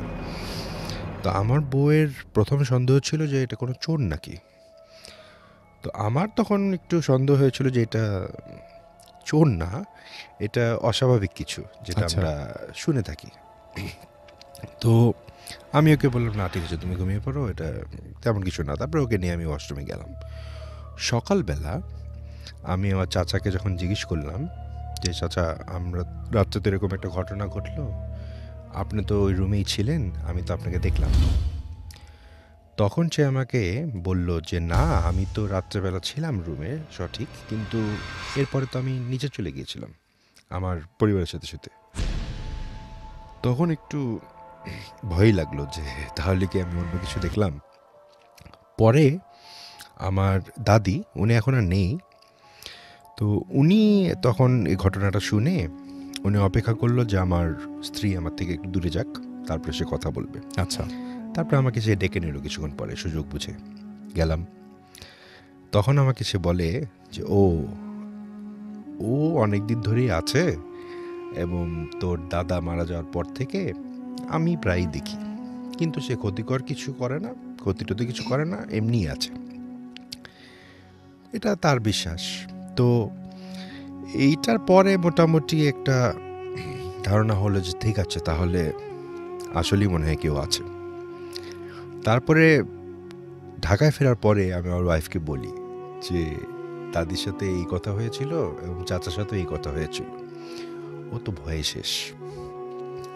আমারও ভয় ভীতি অবশ্য একটু কম, আচ্ছা, তবে এই অভিজ্ঞতার পরে একটু ইয়ে লেগেছিল যে আচ্ছা ঠিক আছে, এই আর কি ঘটনা। Thank you so much. আমাদের সঙ্গে আরও একজন অতিথি আছেন, এবং আচ্ছা আমরা তার কাছে পরে আসি। আমরা একটু আফনান ভাইয়ের কাছে আবারও ফিরে যাই, সেকেন্ড স্টোরিটা শুনবো আফনান ভাই আপনার কাছ থেকে, তারপরে আবারও ফিরে আসছি। থ্যাংক ইউ রাসেল ভাই। এবার যে সেকেন্ড স্টোরিটা শেয়ার করব, এটার সাথে আমি ইনভলভ আছি কিছুটা। আচ্ছা, তো অনেকদিন পরে আজকে মানে আমার মোটামুটি রিলেটেড একটা ঘটনা আজকে বলবো। রাসেল ভাই, সময়টা ছিল 2016 সালের একদম শেষ দিকে। তখন আমি এই আপনার ওয়ার্ল্ডের একটা রিনাউন্ড মাল্টিন্যাশনাল কোম্পানি, একটি কুরিয়ার কোম্পানিতে আমি চাকরি করতাম, সিনিয়র এক্সিকিউটিভ হিসেবে এয়ারপোর্টে আমি জব করতাম। আচ্ছা, তো তখন আমাদের ওই কোম্পানিটা তখন আবার আর একটা মাল্টিন্যাশনাল কোম্পানির সাথে মার্জ হয়ে যায়, মানে ওইটা কিনে নেয় আর কি। তো কিনে নেওয়ার ফলে যেটা হয়, মানে রেগুলার অনেক শিপমেন্ট আসতো। ওই শিপমেন্টগুলো আবার আমাদের যিনি এয়ারপোর্ট মানে যিনি ম্যানেজার ছিলেন, ওই স্যারকে আবার এগুলো অনেক কষ্ট করে আবার মানে হেড অফিসে গিয়ে মানে গুলশানে এসে এটা করতে হতো আর কি। তো একদিন যেটা হয় রাসেল ভাই, উনি গুলশানে আসেন, আসার পরে উনি কাজ যাই হোক করেন আর কি। কিন্তু আমি মাঝে মাঝে আসতাম, মানে আমাদের কাজ ওইভাবে এখানে ছিল না, হঠাৎ আসতাম জরুরি কোনো কাজ থাকলে। তবে এমনিতেই আমি একদিন আসি, নতুন অফিস দেখার জন্য আসি আর কি। তো আসার পরে আমি যখনই ওই মানে নতুন একটা মানে মেইন বিল্ডিং ছাড়াও আর একটা বিল্ডিংয়ে অফিসটা নেওয়া হলো পাশেই আর কি, আর একটা জায়গায়। তো আমি যখনই রাসেল ভাই ঢুকি, পুরো বিল্ডিংটা এসি করা ছিল। আমি যখনই ঢুকি সিঁড়ির কাছ থেকে হঠাৎ করে আমার মনে হলো একটা গরম বাতাস আমাকে মানে সজোরে ধাক্কা দিল। তো আমি চিন্তা করলাম যে চারদিকে আটকানো এরকম গরম বাতাস বা এই টাইপের জিনিস আসার কথা না, তারপরে হতে পারে, হয়তো বা হতেই পারে, এই চিন্তা করলাম। তো আমি ভিতরে গেলাম, যাওয়ার পরে আমার এক কাজিন ছিল ওখানে জব করতো, তো ওর সাথে কথা টথা বলে আমি জিজ্ঞেস করলাম যে আসলে মানে ঢোকার সাথে সাথে এরকম একটা বিষয় হলো। তখন দেখলাম যে সবাই একে অন্যের দিকে মানে তাকাচ্ছে, মনে হলো যে ওরা কিছু লুকালো আর কি। আচ্ছা। তারপর যাই হোক আমি ওখান থেকে চলে আসি বাসায়। আমি এই ঘটনার 2 দিন পরে, মানে যখন কাজের প্রেশারটা একটু কম ছিল, সাধারণত আমাদের স্যাটারডেতে মাল ডেলিভারি হতো না এয়ারপোর্টে, ওই দিন আমাদের প্রেশারটা খুব কম থাকতো। আচ্ছা।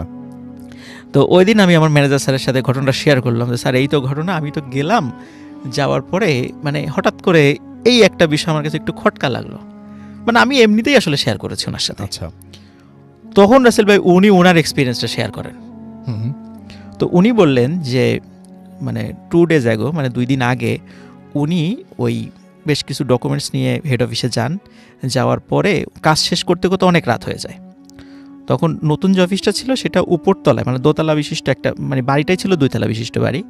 তো ওই উপরতলায় মানে গেস্ট রুম ছিল, যদি কোনো কারণে কোনো ডেলিগেটস আসে তাদেরকে থাকার ব্যবস্থাও সেখানে ছিল। তখন বলা হলো যে আপনি আজকে রাতে কষ্ট করে বাসায় যাওয়ার দরকার না, আপনি এখানেই থাকেন। তখন উনি সারাদিন অত্যন্ত মানে পরিশ্রম করেছেন। তো উনি সেখানে দ্রুত কাপড় চোপড় ছেড়ে দ্রুত মানে উনি শুয়ে পড়েন। শুয়ে পড়ার সাথে সাথে মানে উনি তখনও ঘুম আসে নাই, হঠাৎ করে উনি দেখেন যে একটি মানে মহিলা ওনার রুমের মধ্যে হাঁটাহাঁটি করছে। আচ্ছা। এবং শুধু মহিলা না, আবার দেখে একটা বাচ্চা বাইরের যে করিডোর আছে, দরজাটা খোলা ছিল, বাইরের করিডোর দিয়ে দৌড়াদৌড়ি করছে। আচ্ছা। তখন উনি জানতেন যে এখানে রাত্রে কেউ থাকে না, কিন্তু নিচে হয়তো বা ওই যে আমাদের যে নাইট গার্ড এরা থাকতে পারে। তখন চিন্তা করে যে এখানে মহিলা আসলো কোথা থেকে বা বাচ্চা আসলো কোথা থেকে, এটা তো আসলে ইম্পসিবল। তখন উনি যখন লাইট জ্বালালেন দেখেন কিছুই নেই। উনি আবার নিচে গেলেন, নিচে যাওয়ার পরে যেখানে নাইট গার্ড ছিল অফিসের, তো বললো যে এখানে কি কোনো মহিলা বা বাচ্চা আপনারা দেখেছেন বা এখানে কেউ থাকে? তখন আর কি ওরা বলেন যে না, তো এখানে কেউ থাকে না, এরকম তো কেউ থাকে না, আপনি হয়তো ভুল দেখেছেন, আপনি করেন, আপনি গিয়ে শুয়ে পড়েন বাসায়, মানে উপরে গিয়ে শুয়ে পড়েন। উনি শুয়ে পড়েন রাসেল ভাই। এরপরে মানে ঘটনাটা আরও মারাত্মক। জি। উনি দেখছিলেন এরপরে ওনার রুমের মধ্যে একটি মহিলা এবং একটি বাচ্চা দুজনই গলায় ফাঁস লাগিয়ে ঝুলছে। এই দৃশ্য দেখার পরে আসলে রাসেল ভাই উনি যেই ড্রেসেই ছিলেন মানে দৌড়ে নিচে নেমে আসেন এবং দারোয়ানকে বলেন, তো আসলে বলেন তো ঘটনাটা কি? তখন ওরা বলে যে স্যার আপনি কি কিছু দেখেছেন? বলে যে হ্যাঁ আমি দেখেছি। তখন বলে যে স্যার মানে এখানে একটু সমস্যা আছে। তখন উনি সাথে সাথে অফিসের এমডি সাহেব স্যারকে ফোন করার বলে উনি বলেন যে স্যার আমি এখানে আর 1 সেকেন্ডও থাকবো না, আপনি যেভাবে হোক রাত্রে আমাকে পাঠিয়ে দেওয়ার ব্যবস্থা করেন। তখন এমডি স্যার ওই রাত 3টা সাড়ে 3টার দিকে গাড়ি পাঠিয়ে, ওনার বাসা ছিল উত্তরা তখন ম্যানেজার স্যারের, তখন তাকে ওখানে পাঠিয়ে দেন রাসেল ভাই। তো ওই বাসাটা রাসেল ভাই মানে যারা নাইট গার্ড ওদের বর্ণনা অনুযায়ী যে রাতের বেলা ওই রুমে আলো জ্বলতে দেখতো, কখনো আলো জ্বলে নিভে যায়, কখনো বাচ্চাদের মানে হাসির শব্দ, এরকম শব্দ শুনতো, নাইট গার্ডরাও শুনতো। এটা আমাদের অফিস থেকে মানে বলা ছিল যে রাতের বেলা ওখানে যেন কেউ না থাকে আর কি। দিনের বেলা বিশেষ করে রাত 9টার পরে ওই অফিসে আর কেউ থাকতো না। সাধারণত মাল্টিন্যাশনাল কোম্পানি যেগুলো আছে আর কি, বা আমাদের যে কোম্পানিটা ছিল কুরিয়ার কোম্পানি, 24 আওয়ার্স মানে কল সেন্টার সার্ভিসটা ছিল, কিন্তু ওই অফিসে কিন্তু আসলে কল সেন্টারটা স্থাপন করা হয়নি, এটা অন্য জায়গা করেছে। যদিও এখন ওই অফিসটা এখন আর নাই, ওটা ছেড়ে দিয়ে এখন হেড অফিসে ওটাকে শিফট করা হচ্ছে এই সমস্ত কারণগুলোতে। তো পরবর্তীতে আসলে আমি জিনিসটা অ্যানালাইসিস করেছিলাম যে আসলে কী কারণে। তো ওইটা ছিল একজন ক্রিশ্চিয়ান ভদ্রলোকের বাড়ি। তো ওনার একটা বাচ্চা ছিল এবং ওয়াইফ ছিল, হয়তোবা পারিবারিক কলহের কারণে ওনার ওয়াইফ নিজেও সুইসাইড করে, এবং সুইসাইড করার আগে ওনার বাচ্চাকেও মানে কি বলবো আর কি, মা তার সন্তানকে আগে ফাঁসিতে ঝুলিয়েছে, তারপর উনি নিজেও ফাঁসিতে ঝুলিয়ে মানে সুইসাইড করে। এবং এরপরে ওই ক্রিশ্চিয়ান ভদ্রলোক উনি আমেরিকাতে চলে যান। উনি এখন পর্যন্ত ফেরত আসেন না আমেরিকা থেকে, আর ওই বারটা বিভিন্ন অফিসের কাছে ভাড়া দিয়ে দেন। কিন্তু এই বিভিন্ন অফিস কেউই মোটামুটি 6 মাস কন্টিনিউ করতে পারেনি। এবং আমাদের যে কোম্পানিটা ছিল ওই সময় যখন আমি জব করতাম ওখানে, ওরাই মনে হয় সর্বোচ্চ 1 বছরের মতো কন্টিনিউ করেছিল। এরপরে আর ওনারা ওখানে অফিসটা কন্টিনিউ করতে পারে নাই সঙ্গত কারণে। আমি মানে বাড়িটারই বলছি না, যারা অলচন্দ্র গুলশান 2-এ থাকেন তারা হয়তো বা এই বাড়িটার সম্পর্কে আপনারা অবগত আছেন। তো এটাই ছিল রাসেল ভাই, যেহেতু আমি মোটামুটি ফার্স্ট আমি এটা এক্সপিরিয়েন্স মানে করেছিলাম যে এখানে হয়তো বা কিছু থাকতে পারে, এবং সত্যি রাসেল ভাই আমি অ্যানালাইসিস করে দেখলাম আসলেই এখানে এই সমস্যাটা আছে, যেটা আমাদের ম্যানেজার স্যারের সাথে ঘটেছিল এবং অনেকের সাথেই ঘটেছিল। তো আমি মোটামুটি ম্যানেজার স্যারের কাছ থেকে এই জিনিসটা শোনার পরে আমি এতদিনটা আসলে বলি নাই, তা আজকে সুযোগ হলো, আজকে এই ঘটনাটা শেয়ার করলাম। Thank you so much, thank you. আমরা আরও একটা ছোট্ট বিরতি নিব এবং বিরতির পর একটা অডিও ক্লিপে যাব এবং তারপরে আবারও ফিরে আসবো। সেই পর্যন্ত আশা করছি আপনারা আমাদের সঙ্গে থাকবেন। Stay tuned to radio food FM and do food FM. The night comes alive. বিশ্বাস করা না করাটা আপনার ব্যাপার।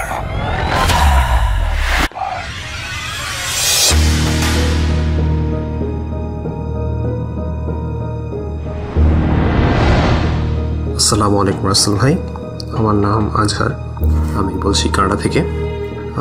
আমি ভূত এফএমের একজন অন্ধ ফ্যান। অনেকদিন থেকে চাচ্ছিলাম যে একটি ঘটনা পাঠাবো, তবে সময় হয়ে উঠছিল না, তো আজ পাঠিয়ে দিলাম। যদি ভালো লাগে তা অবশ্যই প্লে করবেন। এই ঘটনাটা ঘটেছে আমার এক ফ্রেন্ডের বড় ভাইয়ের সাথে। তিনি হচ্ছেন একজন সার্চ অ্যান্ড রেস্কিউ অফিসার। তো একদিন তার সাথে দেখা হওয়ার পর তিনি অনেকগুলো ঘটনা আমার সাথে শেয়ার করেছিলেন। বেশিরভাগ ঘটনাই অদ্ভুত, কিছুটা ভৌতিক। বেশিরভাগ ঘটনা শোনার পর মনে অনেক কোয়েশ্চেন জাগে। যদি আপনাদের কাছে ভালো লাগে তো আমি তার থেকে শোনা আরও ঘটনা আমি পাঠাবো, তবে আজ ছোট্ট একটি ঘটনা শেয়ার করছি। তো ঘটনায় চলে যাই। যা বলছিলাম তার নাম হচ্ছে জিম হল। তিনি কাজে জয়েন করার 6 মাস পর এই ঘটনা ঘটে তার সাথে। তো তারা একটি কল পান যে একজন ক্লাইম্বার 2 দিন কি 3 দিন হয়ে গেছে, এখনও তার কোনো খোঁজ পাওয়া যাচ্ছে না।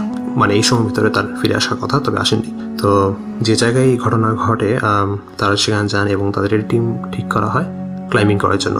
মানে তাদের ধারণা চূড়ায় বা চূড়া আশেপাশে বা মাঝপথে কোনো এক জায়গায় তিনি হয়তো হারিয়ে গেছেন, আহত হয়েছেন, এরকম সাধারণত এরকম ঘটনা ঘটে থাকে। তো তারা চূড়ায় ওঠার প্রস্তুতি নেন। তো অর্ধেক ওঠার পর ওই আহত ব্যক্তি, যার নাম কিনা রবার্ট, তাকে খুঁজে পান। তার ডান পা ভেঙে গিয়েছিল এবং খুব খারাপভাবে জখম হচ্ছিলেন তিনি। তার পা দেখে মনে হচ্ছিল তিনি অনেক রক্ত হারিয়েছেন এবং তার এই জখম হয়েছে মূলত উপর থেকে পড়ার কারণে। তো তাদের কাছে জিনিসটা একটু অড লাগে, কারণ যাকে খোঁজা হচ্ছিল তিনি একজন প্রফেশনাল ক্লাইম্বার। জিনিসটা ঘটা খুবই অদ্ভুত। তাও তারা দুর্ঘটনা হতেই পারে, সেজন্য তাকে দ্রুত হসপিটালাইজ করার জন্য হেলিকপ্টার কল করেন। তো হেলিকপ্টার আসার জন্য তারা ওয়েট করছিলেন। ইন দ্য মিন টাইম কয়েকজন মানুষ তাকে আর অন্যান্য যারা অফিসার ছিলেন তারা জিজ্ঞেস করেন যে কী হয়েছিল, কীভাবে তার অবস্থা হয়। তখন সবাই অ্যাকচুয়ালি একটা রেশনাল এক্সপ্লেনেশনের জন্য ওয়েট করছিলেন, তবে তিনি যা বলেন সেটি হচ্ছে totally out of the box. তিনি বলছিলেন যে এখানে আসার পর তিনি ক্লাইম্বিং করা স্টার্ট করেন এবং ইভেনচুয়ালি তিনি একদম চূড়ায় উঠে যান। তো চূড়ায় ওঠার পর তা আমি বলে রাখি যে এই ঘটনা ঘটেছিল সামারে। সো সামারে নর্থ আমেরিকায় অবভিয়াসলি কোনো স্নো থাকবেই না। তো তিনি চূড়ায় ওঠার পর একজন লোককে দেখতে পান। সবচেয়ে অদ্ভুত হচ্ছে ওই সময় ওই লোকটি পার্কা পরেছিল। পার্কা হচ্ছে এক ধরনের জ্যাকেট, খুবই ভারী জ্যাকেট, ঠান্ডার সময় পড়া হয়। সাধারণত আপনি যদি -25-30 যদি থাকে বাইরে, পাখা আপনার শরীরকে ভালোই গরম রাখে। তো বুঝতে পারেন যে এটা খুব ভালো একটা ইনসুলেটর। তো গরমের সময় যখন 25-28-30 এটি পড়ার কোনো মানেই হয় না, কিন্তু ওই সময় ব্যক্তি পাখা পরেছিলেন এবং ওনারা শীতের কাপড় চোপড় পরেছিলেন। তো রবার্ট যখন ওই লোককে হালকা ট্যাপ করেন শোল্ডারে কথা বলার জন্য, জাস্ট এমনি ক্যাজুয়াল কথা বলার জন্য ট্যাপ করেন, যখন ওই লোকটি রবার্টের দিকে ফিরে তখন রবার্ট দেখতে পান যে তার মুখের জায়গায় পুরো হলো, মানে পুরো শূন্যস্থান, মুখের কোনো অবয়ব নেই, কোনো কাঠামো নেই, জাস্ট একটি হলো। মনে হচ্ছে অনেকটা দ্য হল অফ ম্যান ছবির মতো। ওই মানুষকে যখন আপনি বৈজ্ঞানিক উপায়ে ইনভিজিবল করা হয়, কিন্তু তার উপর যখন কাপড় চাপানো হয় দেখা যায় যে তার বডি কাপড়ের নিচে আছে, এটা অ্যাকচুয়ালি কাপড় সরানোর পর দেখা যায় যে তিনি নেই, অনেকটা ওই রকম। কিন্তু এটা কখন কোনো মুভি না, এটা হচ্ছে রিয়েল লাইফ ঘটনা। ইভেন ওই ঘটনা শোনার সময় আমার হাতের রোম দাঁড়িয়ে গিয়েছিল, গুজবাম হচ্ছিল। যাই হোক, তো রবার্ট ওনাকে এটা দেখে মানে পুরো শকড হয়ে যান এবং এটা দেখে এতই বেশি ভয় পান যে উনি তখন নামা শুরু করেন খুব কুইকলি, মানে কোনো প্রিকশন না নিয়ে, কোনো সময় না নিয়ে যত দ্রুত পারেন নামতে শুরু করেন। এবং প্রায় অর্ধেকের কাছাকাছি আসার সময় তার পা হড়কে যায় এবং তিনি খুব খারাপভাবে পড়ে যান একটি মডারেট উচ্চতা থেকে, যার কারণে তার পা ভেঙে যায় এবং সারফেসটা খুবই হার্ড হওয়ার কারণে তিনি তার পাও ভেঙে যায় এবং তার চামড়া ছিঁড়ে যায় এবং খুব খারাপভাবে জখম হন এবং তিনি অনেক রক্ত হারান। তো যখন তার এই অবস্থা হয় তখন তিনি বুঝতে পারেন যে তিনি আর নামতে পারবেন না। তো তিনি একটি গর্তের মতো জায়গা আবিষ্কার করেন পাহাড়ের গায়ে এবং সেখানেই লুকিয়ে থাকেন। সবচেয়ে মজার কথা হচ্ছে যে তিনি যখন আঘাতপ্রাপ্ত হন তখন ছিল বিকাল এবং তার প্রায় 1.5 দিন পরে যদি আমি বলি তাকে খুঁজে পাওয়া হয়, তার মানে 2 রাত। এই 2 রাতই তিনি কাউকে পাহাড় থেকে ওঠার এবং নামার আওয়াজ শুনতে পান এবং গগনবিদারী চিৎকারের আওয়াজও শুনতে পান ভোরের দিকে। এই ছিল মূলত ঘটনা। এই ঘটনার পর মানে 1.5 দিন পর সকালে তাকে খুঁজে পাওয়া হয়। তো এইটি শোনার পর মানে সবাই একটু হতবাক হয়ে যান যে জিনিসটা আসলে কী। জিনিসটা একবার চিন্তা করুন, সামার, একজন লোক পারকা এবং শীতকালীন কাপড় পরে রয়েছে, কিন্তু তার কোনো বডি নেই, কোনো শরীর নেই, জাস্ট কাঠামোটা রয়েছে, অন্য কিছুই নেই। জিনিসটা খুবই অদ্ভুত, অবশ্যই ভৌতিক। যদি আপনি চিন্তা করেন যে আশেপাশে কোনো জনমানব নেই, জিনিসটা খুবই অদ্ভুত। তো এই ছিল ঘটনা। তো এই ঘটনা শোনার পর আমি ওই ভাইকে জিজ্ঞেস করেছিলাম যে আপনার কি মতামত, এটা কি সত্য হতে পারে কি না, মানে উনি কি কোনো ট্রমার কারণে উল্টাপাল্টা দেখছিলেন এরকম কিছু। তখন তিনি বলছিলেন হ্যাঁ, এটা একটা সম্ভাবনা থেকেই যায়, তবে আমার যা মনে হচ্ছে এরকম কিছু হয়নি, কারণ মূলত তিনি একজন প্রফেশনাল ক্লাইম্বার। তো ট্রমার কারণে তিনি এরকম উল্টাপাল্টা বলবেন বা অত্যধিক পরিশ্রমের কারণে বলবেন, এই জিনিসটা আসলে মানা যায় না। এবং ওই সময় খুব মানে এক্সট্রিম কোনো ওয়েদার ছিল না, যে কারণে তিনি এই জিনিসটা বলতে পারেন, মানে হাই টেম্পারেচার বা হাই কোল্ড এরকম কিছুই ছিল না। তো এটা কেন বলবেন তিনি? দ্বিতীয় কারণ হচ্ছে যে আমার জবের কারণে আমি অনেক উদ্ভট ঘটনা শুনেছি এবং এটাও তার মধ্যে একটা। তো সেই জন্য আমি কখনোই এগুলো অবিশ্বাস করি না, কারণ এগুলো ঘটে। আরও অন্যান্য অনেক অদ্ভুত ঘটনা আমার সাথে ঘটেছে যা আমি দেখেছি। সাধারণত আমরা এগুলো কারোর সাথে শেয়ার করি না, কারণ অনেক সময় মানুষজন বিশ্বাস করবে না। তো রাসেল ভাই, এই ছিল আমার ঘটনা।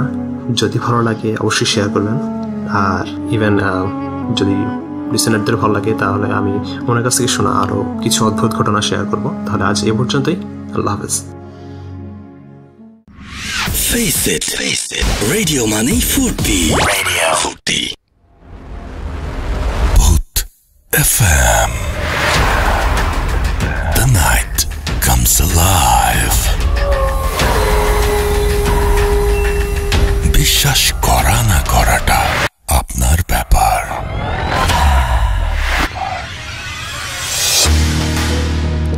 ঠিক তাই, বিশ্বাস করা বা না করাটা কমপ্লিটলি আপনার ব্যাপার। You listen to radio Foorti FM, চলছে ভূত এফএম এবং আমি রাসেল আছি সাথে। ঘড়িতে সময় রাত 12:48। আর আমি দেখতে পাচ্ছি যে অনেকেই আমাদের লিখছেন ফেসবুকে, যারা লিখছেন তারা আরও লিখুন। আমি টুইটারটা একটু কয়েকজন আছেন, আমি একটু পড়ে ফেলি। আমাদের সঙ্গে আছেন বাইজিদ, আমাদের সঙ্গে আছেন তিনি ধূপচাচিয়া বগুড়া থেকে লিখছেন। আমাদের সঙ্গে আছেন দেখতে পাচ্ছি শিফাত ইসলাম রাকিব, সুইজারল্যান্ডে চলে যাচ্ছেন তিনি নেক্সট উইকে। তিনি সবাইকে প্রে করতে বলেছেন তার জন্য। আমাদের সঙ্গে আছেন দেখতে পাচ্ছি এছাড়াও পপি, এছাড়াও আমাদের সঙ্গে আছেন দেখতে পাচ্ছি তাহমিনা আফরিন তুলি, এবং তিনি বলছেন যে ফাইনালি তিনি ভূত এফএম পেয়েছেন অ্যান্ড হোল উইক তিনি ওয়েট করেছেন ভূত এফএমের জন্য। থ্যাংক ইউ ভেরি মাচ আমাদের সঙ্গে থাকার জন্য। অ্যান্ড আনুজ আমাদের সঙ্গে আছেন এবং তিনি ইন্ডিয়া থেকে শুনছেন এবং তিনি বলছেন যে ইন্দোর আচ্ছা ইন্ডিয়া থেকে শুনছেন তিনি, এবং তিনি ভূত এফএমের অনেক বড় একজন ফ্যান, ফুর্তি অ্যাপ দিয়ে তিনি শুনছেন। ওকে, থ্যাংক ইউ সো মাচ আমাদের সঙ্গে থাকার জন্য। আমাদের সঙ্গে আছেন এছাড়াও দেখতে পাচ্ছি মোস্তফা কামাল, আমাদের সঙ্গে আছেন এছাড়াও প্রিন্স রাজ সহ আরও অনেকে। তো যাই হোক, আমাদের যদি এইখানে আপনি যদি আসতে চান তাহলে রাসেল_ভূত এফএম এটা দিয়ে খুঁজলেই আমাকে পেয়ে যাবেন। আমাদের সঙ্গে এছাড়াও ফেসবুক পেজ যারা আছেন www.facebook.com/radio.furti and www.facebook.com/bhutfm.russell, এই দুটো পেজেও আপনি আমাদের সাথে কানেক্টেড থাকতে পারেন। আমাদের সাথে যদি আপনি ইমেইল বা আপনার ঘটনা শেয়ার করতে চান তাহলে চলে যান, আমাদের ইমেল অ্যাড্রেসটা আপনাদের মনে রাখতে হবে। আমাদের ইমেল অ্যাড্রেস হচ্ছে bhutfm@radiofurti.fm, which is bhwtfm@radio.fm। আপনার নাম, ঠিকানা এবং ফোন নাম্বার সহ আপনার জীবনে ঘটে যাওয়া বা আপনার জানা সেরা ঘটনা লিখে পাঠিয়ে দিন আমাদের কাছে। ঘটনার শুরুতে অবশ্যই উল্লেখ করুন যে ঘটনাটি আপনি স্টুডিওতে এসে শেয়ার করতে চান, নাকি আপনি চান আপনার ঘটনা আমরা পড়ে শোনাই। যারা দেশের বাইরে রয়েছেন তারা সরাসরি অডিও ক্লিপ পাঠাতে পারেন বা লিখেও পাঠাতে পারেন ঘটনাটি। আমরা চলে যাব আমাদের নেক্সট যে আমাদের গেস্ট রয়েছেন তার কাছে। আপনার নামটা একটু জানতে চাইবো, প্লিজ আপনার নামটা একটু বলবেন, তারপরে আপনি কোথা থেকে এসেছেন সেটা একটু কাইন্ডলি বলবেন, তারপরে আপনার ঘটনায় যাব। জি, আসসালামু আলাইকুম। ওয়ালাইকুম আসসালাম। আমার নাম তানভীর, জি, আমি মিরপুর ডিএইচএস থেকে এসেছি। জি, thank you for having me. আমার হৃদয়টা অনেক দুর্বল, আচ্ছা, আমি খুব ভীতু কিসিমের একটা মানুষ। আচ্ছা, তো ব্যক্তিগতভাবে কোনো সময় আমি এরকম ভৌতিক ব্যাপারে এক্সপেরিয়েন্সড হয়নি আমার, বাট হোপফুলি যেদিন হবে হয়তো বা আমি আর থাকবো না বলার জন্য। সো আমি যেটা বলতে চাচ্ছি সেটা হচ্ছে একটা শোনা কথা, মানে আমি আরেকজনের কাছ থেকে শুনেছি, নিজে এক্সপেরিয়েন্স করিনি। সেটা হচ্ছে আমি ছোটোবেলায়, this is a story back in 95, যখন আমার বয়স 5 বা 6 বছর বয়সে, আমি আমার বাবা মার সাথে দাদাবাড়ি গিয়েছিলাম গাইবান্ধায়। জি, তখন আমাদের দাদাবাড়িটা একতলার বাড়ি ছিল, মানে ইটস এ সিঙ্গেল ফ্লোর, আর বাউন্ডারিটা যেটা ছিল সেটা পুরোটা তার কাটাতে ঘেরা ছিল। আচ্ছা, তো রাত তখন হয়তো বা বাজে 2:30 বা 3টা, মোস্টলি এই টাইমটাতেই সব কিছু হয়। সো হ্যাঁ, 3টা খুবই একটা মানে অন্যরকম ধরনের একটা টাইম। সো ওই টাইমটাতে আমরা সবাই ঘুমোচ্ছিলাম, তো হুট করে ছাদে মনে হচ্ছিল কেউ যিনি হাঁটছে। এখন একটা নর্মাল মানুষ যখন হাঁটবে আর যখন একজন ভারী মানুষ হাঁটবে তখন কিন্তু একটা তফাৎ হবে। সেটাই। সো যেহেতু বাসাটা সিঙ্গেল ফ্লোর ছিল, উপরে হাঁটাটা কোনো মানে হাঁটাটা প্রশ্নে আসে না, হাঁটাটা, বিকজ সিঙ্গেল ফ্লোর। আর উপরে যদি কেউ উঠে, it's either going to be একটা কেউ চোর হতে পারে অথবা ডাকাত। সো এই আওয়াজ পেয়ে স্বাভাবিকভাবে আমার বাবা মা তো না, বাবা, চাচা এবং আরেকজন ছিল আমার চাচা, তো ওনারা 3জনই বের হয়ে গিয়েছে বাসা থেকে। এখন ছাদটা, আমাদের সিঙ্গেল ফ্লোর যে ছাদ ছিল, এটা উঠতে হলে একটা মই দরকার ছিল, মই ছাড়া ছাদে ওঠা সম্ভব ছিল না। সো ওনারা তাৎক্ষণিকভাবে মইটা নিয়ে ছাদে উঠলেন, কিন্তু কাউকে পেলেন না। আর সেই টাইমে গ্রামবাসীদের ইলেকট্রিসিটির ফ্যাসিলিটিটা কম ছিল, সো আলোটা তেমন একটা ছিল না। So they had to carry torch light in order to see যে রাতেবেলা কে কোথায় কী করছে। তো ওনারা ছাদে উঠে টর্চ লাইট দিয়ে যখন দেখলেন যে কেউ নেই, তখন ব্যাপারটা সবারই একটু নাড়া দিয়ে উঠলো যে কি অ্যাকচুয়ালি জিনিসটা কি, কারণ বাউন্ডারি তো তার কাটাতে ঘেরা, আর কেউ যদি আসেও তার তো যেতেও সময় লাগবে, আর আওয়াজ তো পাবো যেতে গেলে। তো এরকম কোনো যখন সাইন্স পেল না, তখন স্বাভাবিকভাবে সবাই একটু ভয় পেয়ে উঠল। কিন্তু তারা যখন নেমে আসে, তখন একটা কালো বিড়ালও তাদের সাথে নেমে আসলো। এইটা আমি নিজে দেখেছিলাম এবং আমার সাথে যারা আমার বাবা ছিল, চাচা ছিল, তারাও দেখেছিল। তো এই জিনিসটা আমার কাছে অস্বাভাবিক লেগেছে এবং তাদের কাছেও, যে কেউ ছিল না, কিন্তু কালো বিড়ালটা ছিল, কালো বিড়াল। ফার্স্ট অফ অল যেটা সেটা হচ্ছে যে ওপরে যদি কেউ হাঁটার পরে যখন সবাই বেরিয়ে এসে যদি কেউ দেখতে চায় যে ওপরে কে হাঁটছিল, তার তো নামার রাস্তা একটাই। সুতরাং যদি ওপরে কেউ থাকে তাহলে ওই দিক দিয়েই নামবে। জি। এবং ওপরে যে যখন খোঁজা হলো তখন দেখা গেল যে কেউ নাই। জি। সো কালো বিড়ালটা যখন দেখলো সবাই, তখন তাদের যে ভয়টা ছিল ওটা আরো দ্বিগুণ হয়ে গেল। আচ্ছা। সো এই এতটুকু স্টোরিটাই যেটা আমি নিজে ফেস করেছিলাম, বাট তাও তখন তো আমি ছোট ছিলাম, অতটা আমার বোধ ছিল না। So this was the small story that I faced during my life time. Thank you so much, thank you. আমরা ঘটনা শুনলাম এবং আমরা এখন যেটা করবো সেটা হচ্ছে আরও একটা ঘটনায় যাব, এবং এটা একটা আমাদের ইমেইল, সেই ইমেইলে আমরা চলে যাব এবং এই ইমেইলটা আমি আপনাদের জন্য পড়ে শোনাতে চাই। এটা আমাদের আজকের সেকেন্ড ইমেল, রাইট? তো আশা করছি যে এটাও আপনাদের অনেক ভালো লাগবে। আমি চেষ্টা করছি যেভাবে তিনি লিখেছেন সেভাবেই পড়ে শোনানোর জন্য। অ্যান্ড থ্যাঙ্কস তানভীর আপনার ঘটনা শেয়ার করার জন্য। আমি এখন চলে যাচ্ছি আমাদের পরবর্তী ঘটনায়। আসসালামু আলাইকুম রাসেল ভাই, আশা করি ভালোই আছেন, কারণ আপনি সবসময় ভালোর দলে একজন। আমি ঢাকার উত্তরায় থাকি, স্টুডিওতে গিয়ে ঘটনা শেয়ার করা সম্ভব নয় বলে লিখে পাঠালাম, ভালো লাগলে পড়ে শোনাবেন। তো আমি সরাসরি ঘটনায় চলে যাচ্ছি। ঘটনাটি 2012 সালে ঘটা। আমার বাপদাদার পূর্বপুরুষরা এখানে ছিল, তাই এই শহরে ছোট্ট থেকে বড় হই।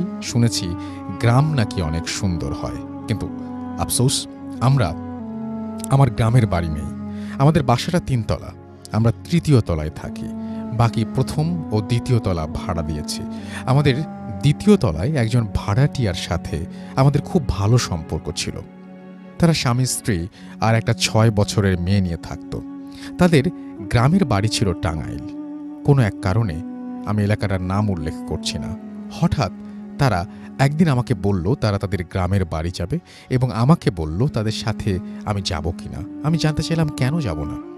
তারা বলল তাদের ছোট ভাইয়ের বিয়ে, তাদের নিমন্ত্রণ করেছে, তাই তারা যাচ্ছে।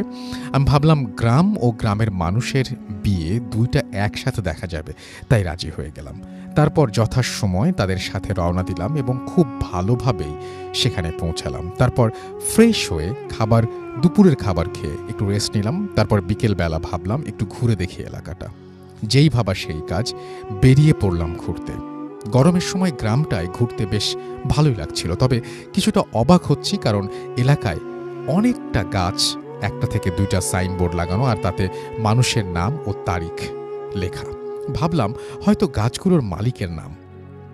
যাই হোক, আমি ঘুরতে লাগলাম। একটু পর একটা নদীর তীরে দাঁড়িয়ে মুগ্ধ হয়ে দেখছি। তারপর ফিরে এলাম বাসায়। তাদের বাড়ির পাশে একটা বাসার পেছনের উঠোনে একটা মাচা ছিল, সেখানে গিয়ে বসলাম। এলাকার সব জায়গা থেকে এই জায়গাটা মনে হলো একটু বেশি ঠান্ডা আর একটু বেশি বাতাস। হঠাৎ নজর গেল সেই বাড়ির উঠোনের শেষ প্রান্তে একটা গাছ দেখে। মনে হচ্ছে খুব পুরনো একটা গাছ, আর তাতে 2টা সাইনবোর্ড দেয়া আছে। আমি গাছটির সামনে গিয়ে ভালো করে বোঝার চেষ্টা করছি এটা কি গাছ। হঠাৎ আমাদের ভাড়াটিয়ার ছোট ভাই এসে বলল, এখানে কি করেন? এটা ভালো জায়গা না, চলেন বাসায় যাই। আমি কৌতূহল নিয়ে জিজ্ঞেস করলাম, সামনের ওই বড় গাছটা কি গাছ? ওইটা বকুল গাছ। আমি অবাক হয়ে গিয়েছি এবং অবাক হয়ে দেখছি গাছটা, কারণ এত বড় বকুল ফুলের গাছ আমি এর আগে কখনোই দেখিনি। যাই হোক, আমি আর সেই ভাই চলে এলাম বাসায়। সন্ধ্যায় হালকা নাস্তা করার পর আবার সেই মাচায় গিয়ে বসলাম, কারণ গরমের মধ্যে এই জায়গাটা অনেক ঠান্ডা, খুব ভালোই লাগছে। বসে বসে মোবাইলে ভিডিও গান দেখছি আর কি। হঠাৎ হালকা একটা গরম বাতাস আমার বুকে পড়ল, যেমন আমার মুখের সামনে যদি কেউ এসে নিঃশ্বাস ফেললে যেমন হয় ঠিক তেমন। পরপর 3 বার এমন হলো। আমি একটু অবাক হলাম। তারপর ভাবলাম হয়তো আমার নিঃশ্বাস আমার গায়ে লাগায় আমি চমকে গেছি, এই বলে একটু হাসলাম। কিন্তু তার কিছুক্ষণ পর আমি পানি পড়ার শব্দ পেলাম। কেউ যদি 1 ঝক পানি গাছে ওপর থেকে একেবারে ঢেলে ফেললে যেমন হয়, যেমন শব্দ হবে, ঠিক সেরকম। বাসার পেছনে লাইট না থাকায় অনেকটা অন্ধকার হয়ে আছে, বুঝলাম না ঠিক কোথায় পানি পড়ল। সব থেকে বড় কথা হলো, আমি বিকেলে ওই জায়গাটা ভালো করে দেখেছিলাম, ওখানে কোনো পানি বা পুকুর কিছুই ছিল না। পানি আসবে কোথা থেকে? এই সব ভাবতে ভাবতে আমরা সেই ভাড়াটিয়ার ভাবি তার মেয়েকে নিয়ে আমাদের কাছে আসলো। আমি তাকে বললাম আমি এমন শব্দ পেয়েছি। সে বলল এই জায়গাটা ভালো না। এই বলে চলে আসতে বলল। আমি চলে এলাম। বলে রাখা ভালো যে গ্রামের অধিকাংশ বাড়ি টিন শেডের। তো রাতে খাবার দাবার খেয়ে শুয়ে মোবাইল নিয়ে আমি বিজি আছি। আর আমার সাথে আমার ভাড়াটিয়ার সেই ছোট ভাইকে থাকতে বলা হয়েছে, এবং এও বলা হয়েছে রাতে যেন আমি বাইরে না যাই। তো রাতে প্রায় 12টা বাজে হঠাৎ আমার ঘরের টিনের চালে আওয়াজ হচ্ছে। যদি কোনো বাঁশঝাড় থেকে কোনো বাঁশের আগা টিনের চালে লেগে থাকে আর বাতাসে নড়তে থাকে, তাহলে যেমন আওয়াজ হবে ঠিক সেরকম আওয়াজ হচ্ছে। অথচ তাদের বাসার আশেপাশে কোনো বাঁশঝাড় নেই। তাহলে এটা কিসের আওয়াজ? যাই হোক, আওয়াজটা কিছুটা সময় পর থেমে যায়। আমি আর পাত্তা না দিয়ে আবার ফোনের দিকে খেয়াল দিলাম। রাত 1টা দিকে আমি মোবাইল রেখে ওয়াশরুমে যাব বলে সেই ভাইকে ডাক দিলাম এবং তার সাথে ওয়াশরুমে গেলাম। একটু পরে বাড়ি থেকে বেরিয়ে দেখলাম সেই ভাইটার চেহারায় ভয়ের ছাপ। আমি জিজ্ঞেস করলাম কি হয়েছে? সে বলল কিচ্ছু না, জলদি ঘরে চলেন। আমি তার সাথে ঘরে গিয়ে জিজ্ঞেস করলাম কি হয়েছে বলেন, আপনি ভয় পেলেন কিভাবে? সে বলল কিছু না। আমি জোর করে অনুরোধ করার পরেও সে কিছু বলল না। অতঃপর শুয়ে পড়লাম। সকালে ঘুম থেকে উঠে দেখি সবাই অনেক আগেই উঠে পড়েছে। আমি বাইরে বেরিয়ে দেখি সবাই চুপচাপ। আমি আর কিছু জিজ্ঞেস করিনি, যদিও আমার মনে একটু খটকা থেকেই গেছে। সকালবেলা খাওয়ার পর আমাকে সেই ভাই আবার বলল, আমাদের সাথে মার্কেটে যাবেন, বিয়ের কিছু শপিং করতে হবে। আমি বললাম যেতে পারি, একটা শর্তে, যদি কাল রাতে কেন ভয় পেয়েছেন সেটা আমাকে বলেন, তাহলে যাব। সে আর কিছু না বলে চলে গেল। আমি কিছুটা মন খারাপ করলাম দেখে সে আবার এসে বলল, রাতে বলবো, তুমি সাবধানে থেকো, এই বলে চলে গেল। আমিও সেই অপেক্ষায় ছিলাম। সবাই চলে যাওয়ার পর বাসায় চাচি, ভাবি আর তার মেয়ে আছে। আমি গিয়ে চাচির সাথে কথা বলতে শুরু করলাম। চাচি আমাকে বলল, আজ তুমি কোথাও ঘুরতে চেও না? আমি বললাম কেন চাচি? সে বলল, এই এলাকাটা তেমন ভালো না, তাছাড়া তুমি এখানে নতুন, পরে কিছু হলে তোমার ফ্যামিলির লোকজনদের খারাপ লাগবে। আমি বললাম, এখানে কি ডাকাতি বা গাছ নিয়ে মারামারি হয় নাকি? কারণ অনেক গাছে দেখলাম মালিকের নাম লেখা। চাচি কিছুক্ষণ চুপ থেকে বলল, ওগুলো মালিকের নাম নয়। আমি অবাক হয়ে জিজ্ঞেস করলাম, তাহলে ওগুলো কার নাম? চাচি বলল, আমাদের এলাকায় প্রায় রাতেই মানুষ নিখোঁজ হয়, তাদের পরের দিন সকালেই তাদের লাশ পাওয়া যায়। কোনো না কোনো এক গাছের ডালে ফাঁস লেগে ঝুলে আছে, কিন্তু কেন বা কিভাবে মারা যায় তা কেউ জানে না। আর এমনটা বেশি হওয়ায় লাশের ডেড বডিটা বা লাশের যেখানে মারা গেছে সেই জায়গাটা মনে রাখার জন্য সেই গাছে তার নাম ও মারা যাওয়ার তারিখ লিখে সাইনবোর্ড দিয়ে রাখে। আমি অবাক হয়ে জিজ্ঞেস করলাম, তাহলে পাশের বাসার পেছনে সেই বকুল গাছটা ওখানে? এটুকু বলতেই চাচি আমাকে থামিয়ে দিয়ে বলতে লাগলেন, ওই বাসায় 3 ভাই ছিল, তার মধ্যে বড় 2 জন ওই গাছেই মারা যায়। তারপর চাচি হলুদ বাটার কাজে লেগে যান, কারণ আগামীকাল সেই ভাইয়ের গায়ে হলুদ ছিল।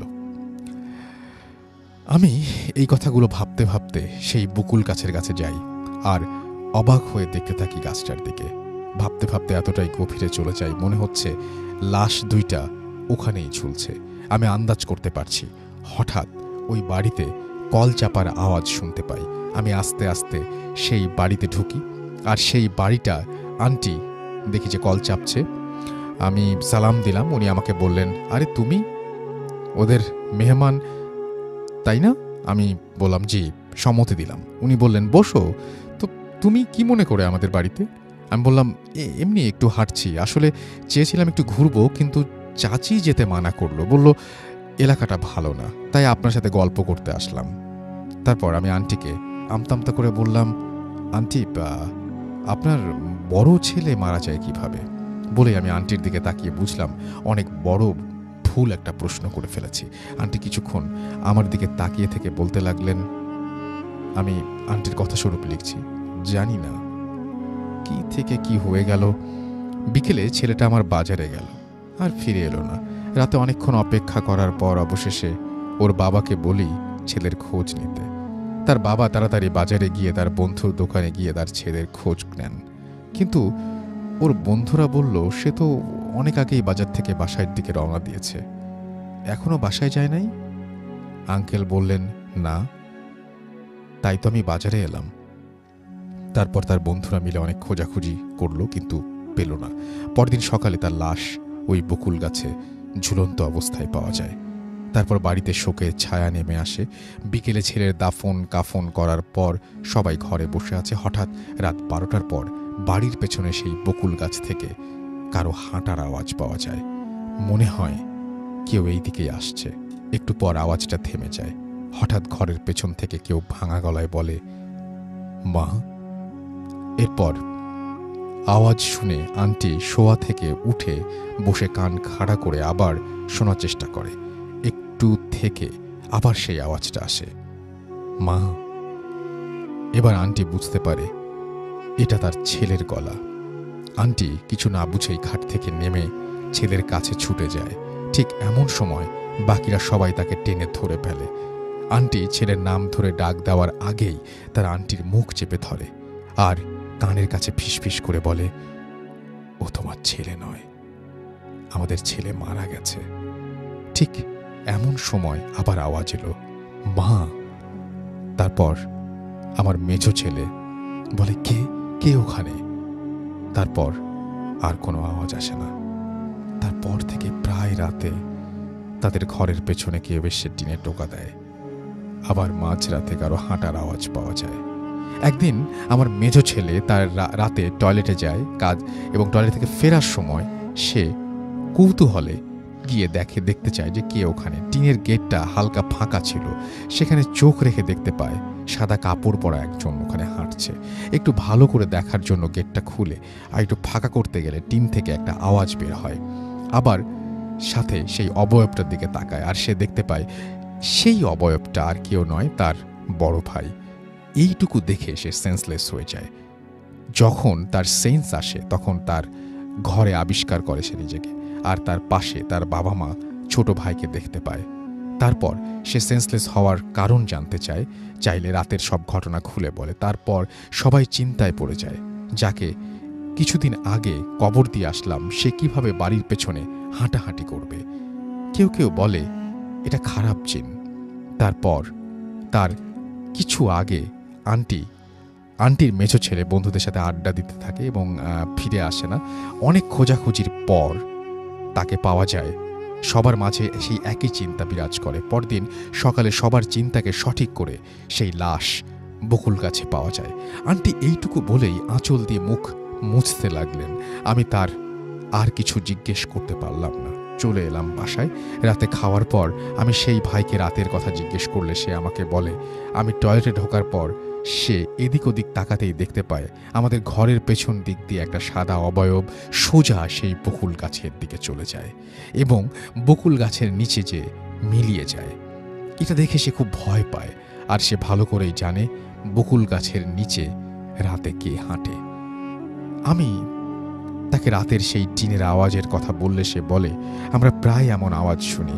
প্রথম ভয় লাগলেও এখন আর পাত্তা দিই না। তারপর আমি সেখানে 4-5 দিন থেকে ঢাকায় চলে আসি। এই ছিল ঘটনা। গুছিয়ে লিখতে পারলাম কিনা জানি না, ভুল হলে ক্ষমা করবেন। আর ঘটনাটা ভালো লাগলে পড়ে শোনাবেন। আমার ঘটনা ও লেখাগুলো ভালো লাগলে আমাকে জানাবেন, তাহলে উৎসাহের সাথে আরও ঘটনা লিখে পাঠাবো। আমার কাছে আমার নানুকে নিয়ে জিন সম্পর্কে বেশ কিছু ঘটনা আছে। ভূত এফএম দীর্ঘজীবী হোক। আমার নাম ও ঠিকানা গোপন রাখার অনুরোধ করছি। ওকে, আমি পড়লাম না। Thank you very much. এই ছিল ঘটনাটা, এবং আমরা চলে যাব আমাদের আফনান ভাইয়ের কাছে আরও একবার, এবং আফনান ভাই আপনার কাছে আরও একবার আর একটা ঘটনা শুনবো।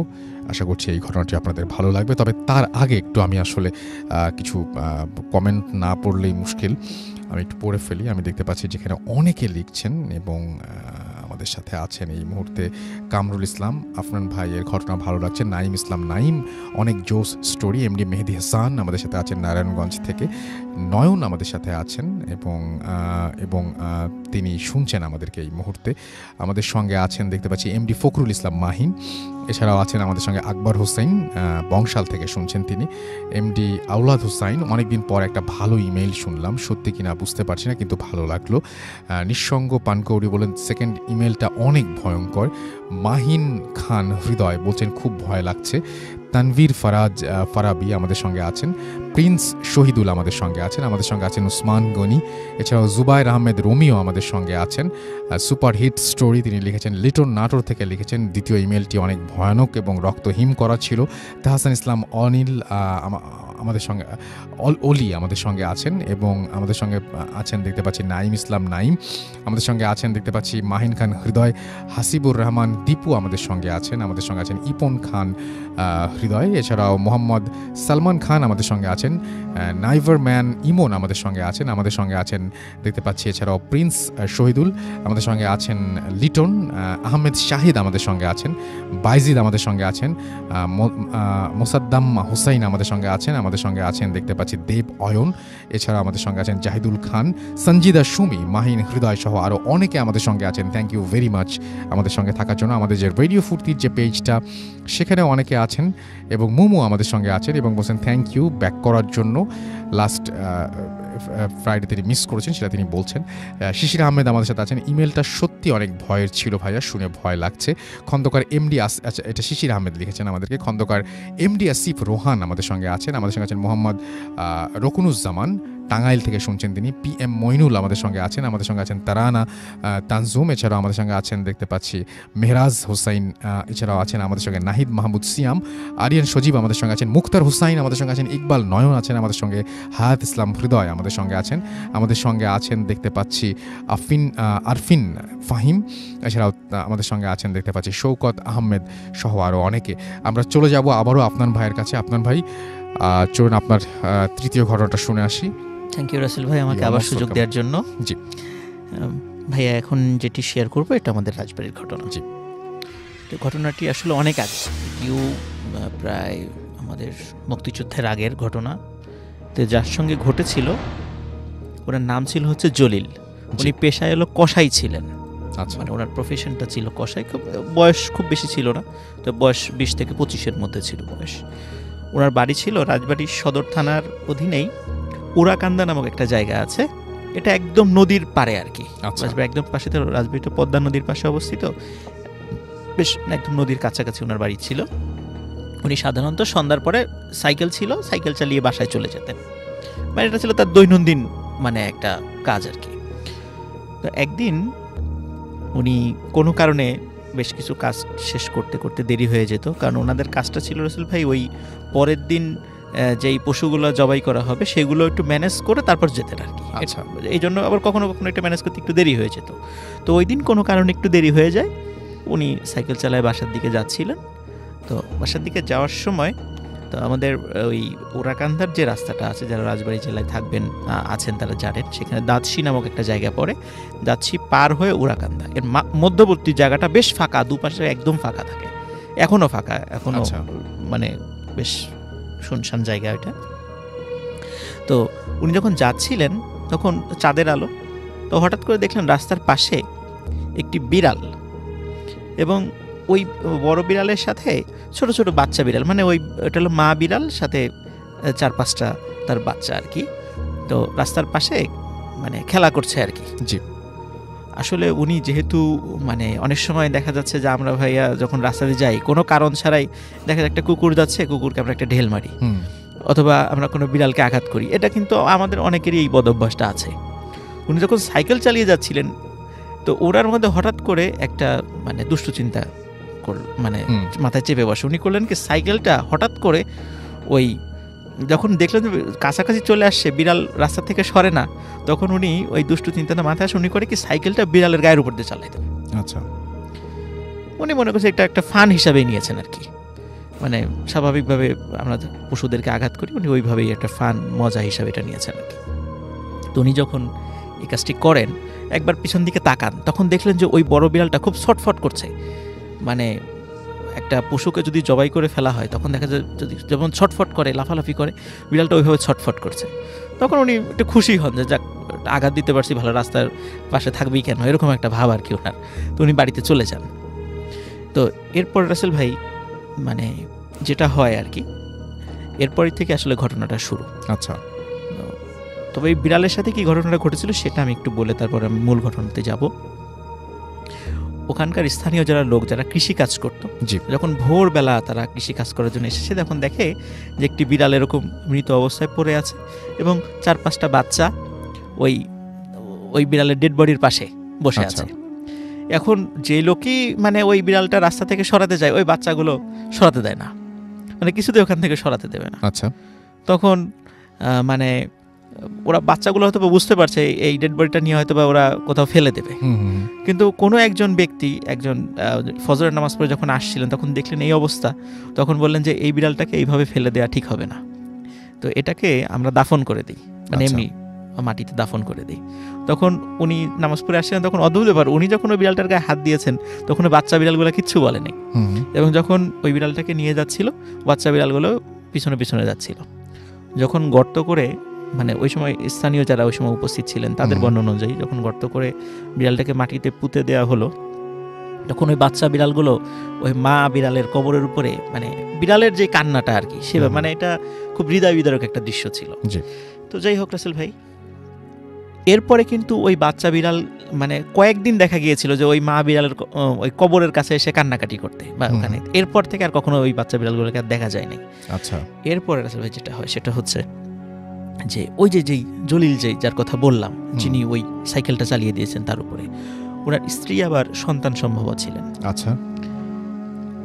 যখন ওনার স্ত্রী ওই সময় 8 মাসের হয়তো প্রেগনেন্সির ওই সময়টা ছিলেন, যখন 2 মাস পরে সন্তান ভূমিষ্ঠ হয়, তখন যে অদ্ভুত ব্যাপার যেটা খেয়াল করা যায় সেটা হলো ওই বাচ্চা মনে হয়েছিল যে ওই মায়ের পেটেই মানে তার মেরুদণ্ডটা মুচড়ে ভেঙে দিয়েছে। আচ্ছা।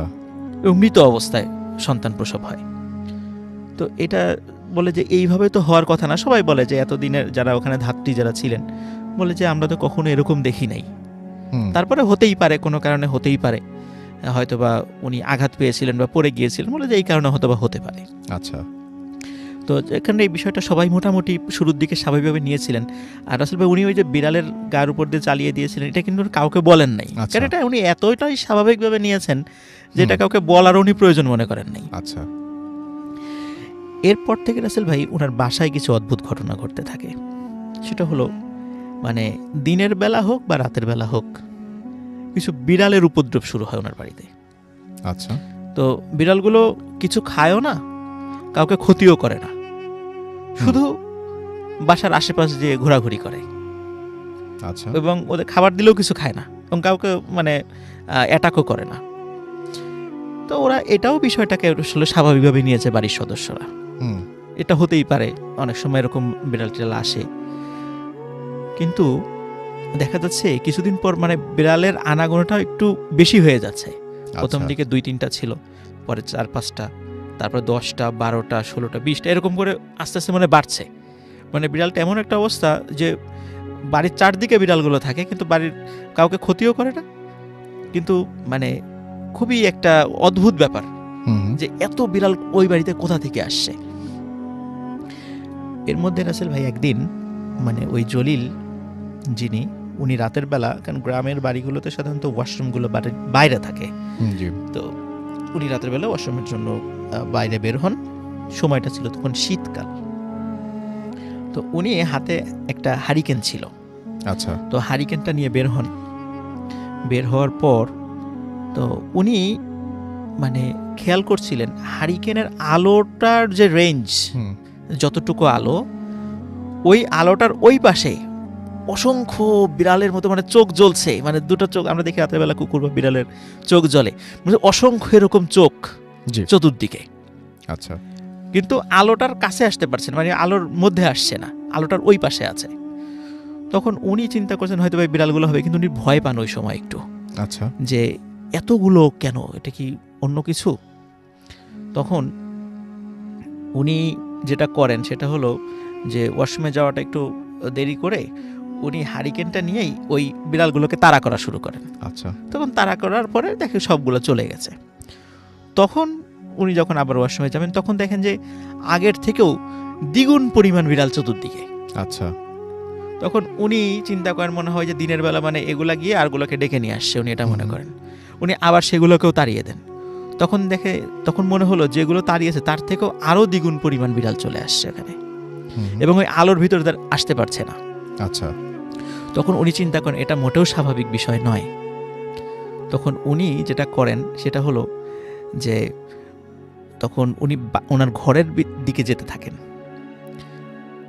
এর মধ্যে কি হয় রাসেল ভাই, আসলে ওই হারিকেনটাতে আবার তেল ছিল খুবই কম, এটা উনি খেয়াল করেন নাই। উনি দেখলেন যে হারিকেনের তেলটা ফুরিয়ে গেছে, যে কোনো সময় হারিকেনটা বন্ধ হয়ে যাবে। এবং উনি খেয়াল করছেন এই আলোর রেঞ্জের মধ্যে তো আসতে পারছেন। উনি এটাও বুঝলেন যে যখনই এই আলোটা বন্ধ হয়ে যাবে তখনই এই বিড়ালগুলো আমাকে অ্যাটাক করবে। তখন উনি ঠিক ঘরের কাছাকাছি যখন আসার পরে হারিকেনটা ফেলেই এক দৌড়ে ঘরে চলে যান। তখন উনি জানালা দিয়ে দেখেন যে হাজার হাজার বিড়াল ওনার দরজার বাইরে। আচ্ছা, তখন উনি চিন্তা করেন যে এই ঘটনাগুলো কেন ঘটছে। তখন উনি পরিবারের সাথে শেয়ার করেন যে আমি তো এইরকম একটা ঘটনা ঘটেছিল, তো আমি তো বিষয়টা খুব স্বাভাবিকভাবে নিয়েছিলাম, কিন্তু এখন এই যে বাসায় যে এই পরিমাণ বিড়ালগুলো আসছে আমার মনে হয় ঘটনা। তখন উনি যেটা করেন, উনি ওই যেখানে ওই বিড়ালটাকে উনি আঘাত করেছিলেন সেখানে আশেপাশের লোকজনের কাছে জিজ্ঞাসা করেন। তখন বলে হ্যাঁ আসলে আমরাও তো এরকম একটা অদ্ভুত টাইপের বিড়ালকে কবর দিয়েছি, তো বিড়ালটা কবর দেওয়ার পর এরকম বাচ্চাগুলো আমরা দেখেছিলাম। তারপর এই ধরনের সব বিষয়গুলো উনি বর্ণনা করেন। তখন উনি বলছেন যে এটা আসলে কোনো স্বাভাবিক বিড়াল ছিল না। তখন এদিকে রাসেল ভাই ওনার যতগুলো সন্তানের পরে হয়েছিল প্রত্যেকেরই কিন্তু তারা মৃত অবস্থায় ভূমিষ্ঠ হয়েছে এবং প্রত্যেকেরই একই রকম অবস্থা। মনে হচ্ছে ওদেরকে কেউ মানে মুচড়ে ওদের কোমরটা ভেঙে দিয়েছে। এইভাবে ওনার প্রায় 6-7টা বেবি ওনার এইভাবে মৃত অবস্থায় প্রসব হয় ওনার ওয়াইফের। তো এরপরে ভালো একজন মানে আলেমের সাথে পরামর্শ করেন। তখন বলেন যে আসলে ওই বিড়ালটা ছিল একটা মা বিড়াল। আচ্ছা, ওরা এমনিতেই চাঁদের আলোতে খেলা করছিল, তোমার উচিত হয় নাই ওর গায়ের উপর দিয়ে সাইকেলটা চালিয়ে দেয়া।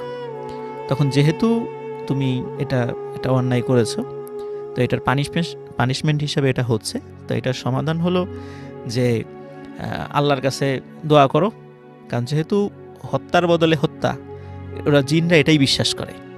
তো আল্লাহর কাছে দোয়া করো, ওরা যদি আল্লাহ যদি ওদের মনটা নরম করে দেয় হয়তোবা তুমি এই জায়গা থেকে বের হয়ে আসতে পারবে। তারপর রাসেল ভাই একজন ভালো আলেমের সাথে পরামর্শ করার পরে উনি আবার মানে নাম বলছি না, উনি বর্তমানে ঢাকার বর্তমানে না মানে অনেক আগে ঢাকার একটা স্বনামধন্য মাদ্রাসায় মুহাদ্দিস হিসেবে কর্মরত ছিলেন। তা উনি এখন আর জীবিত নাই। তো উনি ওই জিনদেরকে ডেকেছিলেন। তখন ওরা বলেছিল যে সে যেহেতু ইচ্ছাকৃতভাবে ঘটনাটা ঘটিয়েছে সুতরাং আমরা মানে প্রতিশোধ নেবই। তখন উনি বলেছিলেন যেহেতু একটা মানুষ উনি অন্যায় করেছেন, ওনার অনাগত সন্তানগুলো তার কোনো অন্যায় করেনি, তো তোমরা ওনাকে ছেড়ে দাও, ওনার পাপের প্রায়শ্চিত্ত যথেষ্ট হয়েছে, ওনাকে এবার মুক্তি দাও। তখন বলেছিলেন যে আপনি যেহেতু একজন খুবই পরহেজগার ব্যক্তি, তা ও যদি ওয়াদা করে যে আর কখনো এইভাবে মানে অকারণে কোনো মানে পশুকে বা কাউকে কষ্ট দেবে না, তাহলে আমরা চিন্তা ভাবনা করে দেখতে পারি। তবে ওই আলেমের রিকোয়েস্টেই পরবর্তীতে মানে ওই জিন্না তাকে ক্ষমা করে দেয় আর কি। এবং তারপর থেকে উনি স্বাভাবিকভাবেই জীবনযাপন করেন। ওনার সন্তানরা এখনও জীবিত আছে, মানে এখনও পরবর্তী যে সন্তানগুলো হয়েছিল তো তারা স্বাভাবিকভাবেই হয়েছিল। তা ওনার বংশধররা এখনও আছে আর কি, তারা ওরাকান্দায় বসবাস করে, রাজবাড়ী জেলা ওরাকান্দা নামক গ্রামে। আচ্ছা, তো এখানে রাসেল ভাই আমরা ওই যে শুরুতে যে বিষয়টা বললাম যে এই যে রাতের বেলা হোক বা দিনের বেলা হোক অকারণে বিভিন্ন প্রাণীদেরকে কষ্ট দেয়া, এটা হোক সেটা জিন না যাই হোক সেটা, কিন্তু এটা এভাবে কিন্তু আমাদের ধর্মেও কিন্তু বা হাদিসে বা এইগুলো বলা আছে যে অকারণে কোনো প্রাণীকে যেন আমরা কষ্ট না দিই। তো যে কোনো সময় এই ধরনের একটা বিপদ চলেই আসতে পারে। থ্যাংক ইউ রাসেল ভাই, thank you so much, thank you, আপনাকে অনেক অনেক ধন্যবাদ। এবং আশা করছি এই ঘটনাটা আপনাদের ভালো লেগেছে। একটা ছোট্ট বিরতি নিব, বিরতির পরে একটা অডিও ক্লিপে যাব, তারপরে আবারও ফিরে আসবো। সেই পর্যন্ত আমাদের সঙ্গে থাকুন। Stay tuned to radio Foorti FM and do ফুর্তি FM. The night comes alive. বিশ্বাস করা না করাটা আপনার ব্যাপার।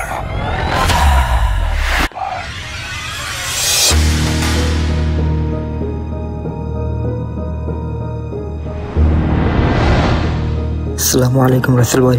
সো আমি যে আমার ঘটনাটা শেয়ার করতে যাচ্ছি সেটা সম্ভবত 2011 or 12 দিকে, আমি এক্স্যাক্টলি মনে করতে পারছি না। আর আমার যে ঘটনাটি এটা আসলে ভূত এফএম মানে রাসেল ভাইকে নিয়ে। আমি আজও জানি না যে আমার ঘটনাটি কি কোনো ভৌতিক বা কোনো ভূত সম্বন্ধনীয়, বা এতটুকু আমি বলতে পারবো যে ঘটনাটি খুবই ইন্টারেস্টিং। সো আমি যখন বাংলাদেশে ছিলাম লাইক 2000, আমি ভূত এফএম শোনা শুরু করি লাইক 2011 থেকে। সো আমি এমন একটি এপিসোড মিস হতো না, সবসময় শুনতাম। এক কথায় আমি খুব বড় ফ্যান হয়ে গেছিলাম ভূত এফএম এর। সো এক্স্যাক্টলি আমি সালটি মনে হচ্ছে না আমার, মেবি 2012 অথবা 13 দিকে একটি এপিসোডে রাসেল ভাই আপনি বলেছিলেন যে, আপনি কি জোকস করে বলেছিলেন নাকি সত্যি বলেছিলেন জানি না, আপনি বলেছিলেন যে যদি তুমি ভূত দেখতে চাও তাহলে রাত্রে বাথরুমে গিয়ে তুমি তোমার লাইট অফ করে 1 মিনিট অথবা 3 মিনিট এই যে মিররের সামনে দাঁড়ানোর জন্য, তারপর কি হয় সেটা আপনাকে জানানোর জন্য। আমি আসলে বুঝেছিলাম যে আপনি ব্যাপারটা আসলে মজা করেই বলেছিলেন, আমি ট্রাই করার জন্য জিনিসটা করেছিলাম। আমি তো মানে মনে মনে হাসছিলাম যে এটা আবার হয় নাকি, এটা রাসেল ভাই কি বলেছিলেন।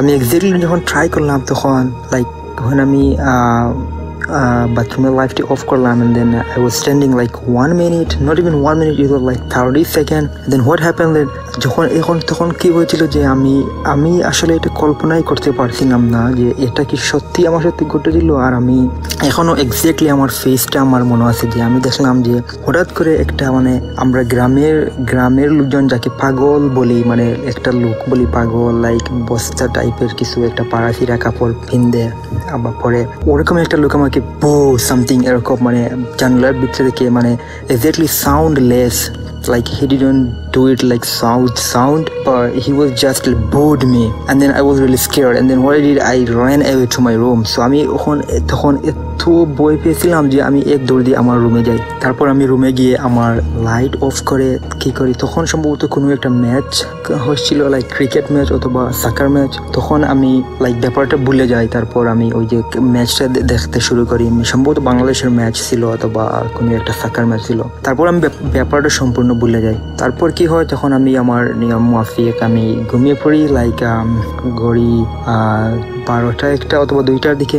আমি আবার বলছি যে আমি যখন ঘুমিয়ে পড়ি তখন আমার ঘটনাটি সম্পূর্ণ আমি ভুলে যাই। আমার তখনও কোনো কিছু মনে নাই যে এইটা আমার সাথে ঘটেছিল, বিকজ আমি ওই যে সাকার ম্যাচ অথবা ক্রিকেট ম্যাচ দেখতে মগ্ন ছিলাম। তারপর আমি সব কিছু ভুলে যাই। তারপর যখন ঘুমানোর পর যা হলো, আমি ওই দিন যেটা স্বপ্নে দেখলাম, আমি আজও এই স্বপ্নটা বলতে পারি না। ইভেন আমি ইউএসএ আসার পরে আমার একটা অ্যাসাইনমেন্ট ছিল about something happened in your life which changed you or which changed your mind. So আমি অ্যাসাইনমেন্টটি এই সম্পর্কে লিখেছিলাম। ইভেন আমার টিচারও এটা লাইক করেছিল এবং আমাকে নিয়ে এক্সট্রা কোয়েশ্চেন করেছিল about something like that. So যেটা হয়েছিল ওই দিন রাত্রে, আমি যা স্বপ্নে দেখলাম যে আমি কোথাও একটা নদীর পাশ দিয়ে হাঁটতেছি একা একা। এখন যখন আমি নদীর পাশ দিয়ে আসলাম, হঠাৎ আমি দেখলাম যেখানে একটা খুব বড় একটা জাহাজ, এবং এইটা সম্ভবত 6-7 স্টোরি, লাইক 6 থেকে 7 তলা জাহাজ এরকম হবে। তখন আমি কি করলাম, যখন হাঁটতে হাঁটতে আমি একা একা ওই জাহাজটিতে উঠলাম। তারপর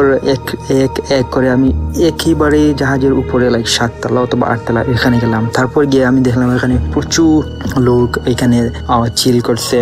ওইখানে তারা like they have like a good moment, they are chilling something like that. So আমি বিষয়টা আমি মোমেন্টটা এনজয় করতে লাগলাম। তারপর হঠাৎ কি দেখলাম, ওই জাহাজের একটা কোনায় একজন কাপল লাইক তারা স্বামী স্ত্রী এবং একটা বাচ্চা ছেলে লাইক তাদের খুলে, এবং তারা ওইখানে লাইক একা একা তাদের গল্প গুজব করছে। তারপর আমি তাদের পাশে কি জন্য আমি গেলাম, আমি নিজে জানি না। তারপর কি হলো, তাদের খুলে যে বাচ্চাটি ছিল বেবি, ওইটা তাদের হাত থেকে পানিতে পড়ে যায়। তারপর মানে মোমেন্টটা লাইক সম্পূর্ণ একবারে সাইলেন্ট এবং ভেরি স্যাড মোমেন্ট হয়ে যায়। সব মানুষ একেবারে লাইক নিস্তব্ধ হয়ে যায় ওই ঘটনার পর। আর ওই যে বাচ্চাটার মা ছিল, উনি তো কাঁদতে কাঁদতে একবারে বেহুশ। তারপর আমিও ওই সময় লাইক শকড হয়ে গেছিলাম, কি করব আমি বুঝতে পারছিলাম না। তারপর তখন হঠাৎ আমার একটা চোখ পড়লো একটা লোকের দিকে। ওই যে সেম লোকটা আমি আয়নায় দেখেছিলাম, ওই লোকটাই ওইখানে লাইক ওইটা আমার দিকে তাকাচ্ছিল। আমি ওইটা দেখার পর মানে স্বপ্নের মধ্যে আমি খুব বেশি ভয় পাই। তারপর তাড়াতাড়ি আমি জাহাজ থেকে নেমে এক দৌড় দিই, এবং আমি দৌড় দিতে দিতে পিছনে আর মানে আমি পিছনে তাকানোর আর কোনো সাহসই পাচ্ছি না, আমি দৌড় দিতেছি। তারপর কি হচ্ছে রাসেল ভাই, অনেক দৌড়ানোর পর আমি যখন পিছনের দিকে তাকালাম, তখন দেখলাম যে লোকটা আর নেই। তারপর হঠাৎ আমি কি দেখলাম যে আমার সামনে একটা বাস, ছোট্ট একটা রাস্তা, আর ওইখানে একটা বাস আমার সামনে। তারপর আমি বাসটা পেতেই আমি বাসে উঠে গেলাম। তারপর মানে আমি মনে মনে বললাম বেঁচে গেল, মানে আমি খুব আনন্দ বুক করলাম মনে মনে যে আমি বেঁচে গেলাম এইরকম একটা ইনসিডেন্ট থেকে। তারপর আমি কি করছিলাম, আমি ওই যে বাসের একটা জানালার সাইডে বসছিলাম।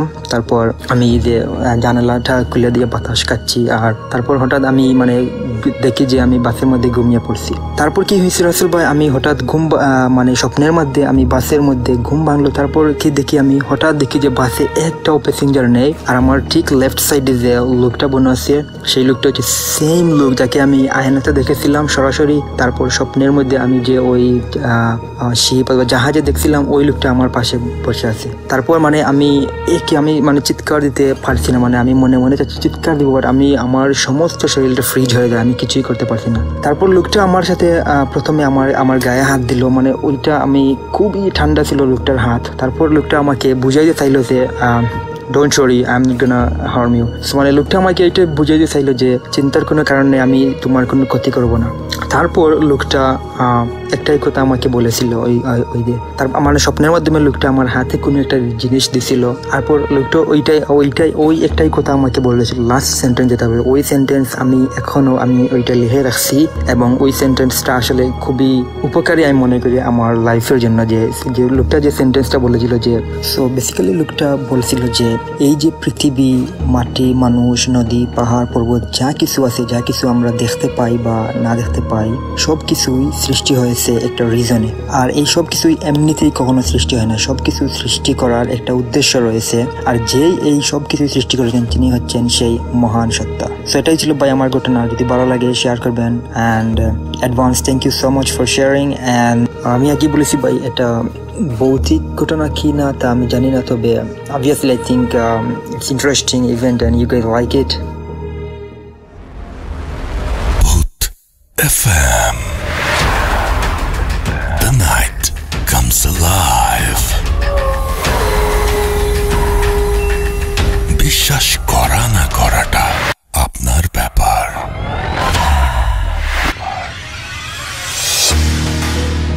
ওয়েলকাম ব্যাক, শুনছেন রেডিও ফুটের এফএম, আমি রাসেল আছি সাথে।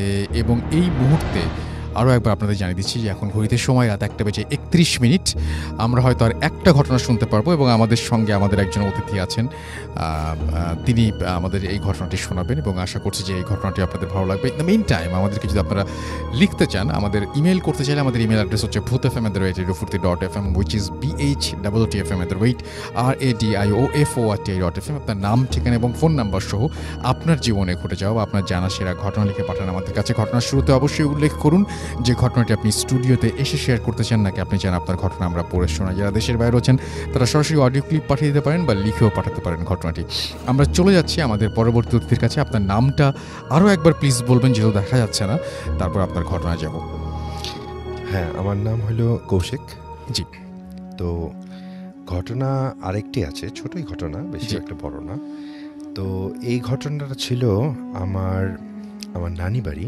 জি। আমার নানি বাড়িটা হচ্ছে গ্রিন রোডে। জি। তো ওখানে নানি বাড়িতে আমার একজন কাজিন আছেন, বড় ভাই। উনি আমেরিকায় ছিল, পড়াশোনার জন্য গিয়েছিল। পরে ফেরত আসার পরে উনি নিজেই নিচে একটা বাসা নেন, যে একটা কোচিং সেন্টার করবে এই উদ্দেশ্যে। তো দিনের বেলা তো অনেক লোকজন থাকতো, তো রাত্রেবেলা উনি একাই, আর কেউ থাকে না, নিজে বড় একটা বাড়ি। তো উনি থাকতেন একটা রুমে, ব্যাচেলার মানুষ, ওনার নিজস্ব ল্যাপটপ, কম্পিউটার সবই এক ঘরেই থাকে।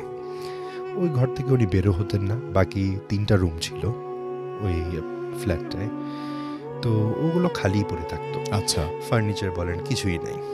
খালা টালা কেউ যদি কিছু এক্সেস জিনিসপত্র থাকতো বাসায়, ওটা ওনার ওখানে দিয়ে দিত যে তুই রাখবি কি না, উনি রেখে দিত। তো আমরা ওখানে যেতাম, গিয়ে সময় কাটাতাম। তো ওই বড় ভাইয়ের ফ্রেন্ড ছিল একজন, আরেক ভাই। তো উনি আসতেন ওখানে মাঝে মাঝে। আমি অন্য আমার যে কাজিনরা ছিল তাদের থেকে ওনার গল্প শুনতাম, যে ভাইয়া তো অনেক কিছুই করতে পারে, অনেক আজগুবি ব্যাপার স্যাপার আছে ওনার মধ্যে। উনি আমার মনে হয় খুব একটা নর্মাল ছিলেন না।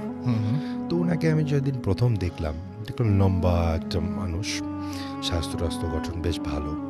তো উনি চুল নেই মাথায়। আমি ওনাকে এক পর্যায়ে জিজ্ঞেস করেছিলাম যে ভাই, জি, আপনার এরকম বয়সে মাথায় চুল নাই, সেটা কারণ কি? আপনি কি শেভ করেন, মানে মাথা শেভ করা থাকে নাকি এরকমই কোনো সমস্যা? তো বললো না, ওনার মাথা শেভ করে, ওনার গরম লাগে প্রচুর। আচ্ছা, বললো ঠিক আছে, মানুষের ব্যক্তিগত ব্যাপার হতেই পারে। তো আরেকদিন আমার জুনিয়র কাজিন এসে বলছে যে ভাইয়ের কাছে তো গেলাম, উনি বসতে বললো, তারপরে বললো আমার চোখের দিকে বেশিক্ষণ তাকাতে পারবি না। আচ্ছা, আমি বললাম মানে? তো বলে আমি জানি না, আমি 10 সেকেন্ডের বেশি ওনার দিকে তাকিয়ে থাকা সম্ভব ছিল না আমার জন্য। আচ্ছা, কেন? বলে ভয় লাগে। কি ভয় লাগে? তো তারপরে টার্গেট করলাম, ঠিক আছে ভাইয়া আসলে আমি একদিন নিজেই ওনাকে বলবো যে ভাইয়া আপনি আমার চোখের দিকে তাকান বা আমি আপনার চোখের দিকে তাকাই, দেখি আপনি পারেন কি, আমি পারি কিনা।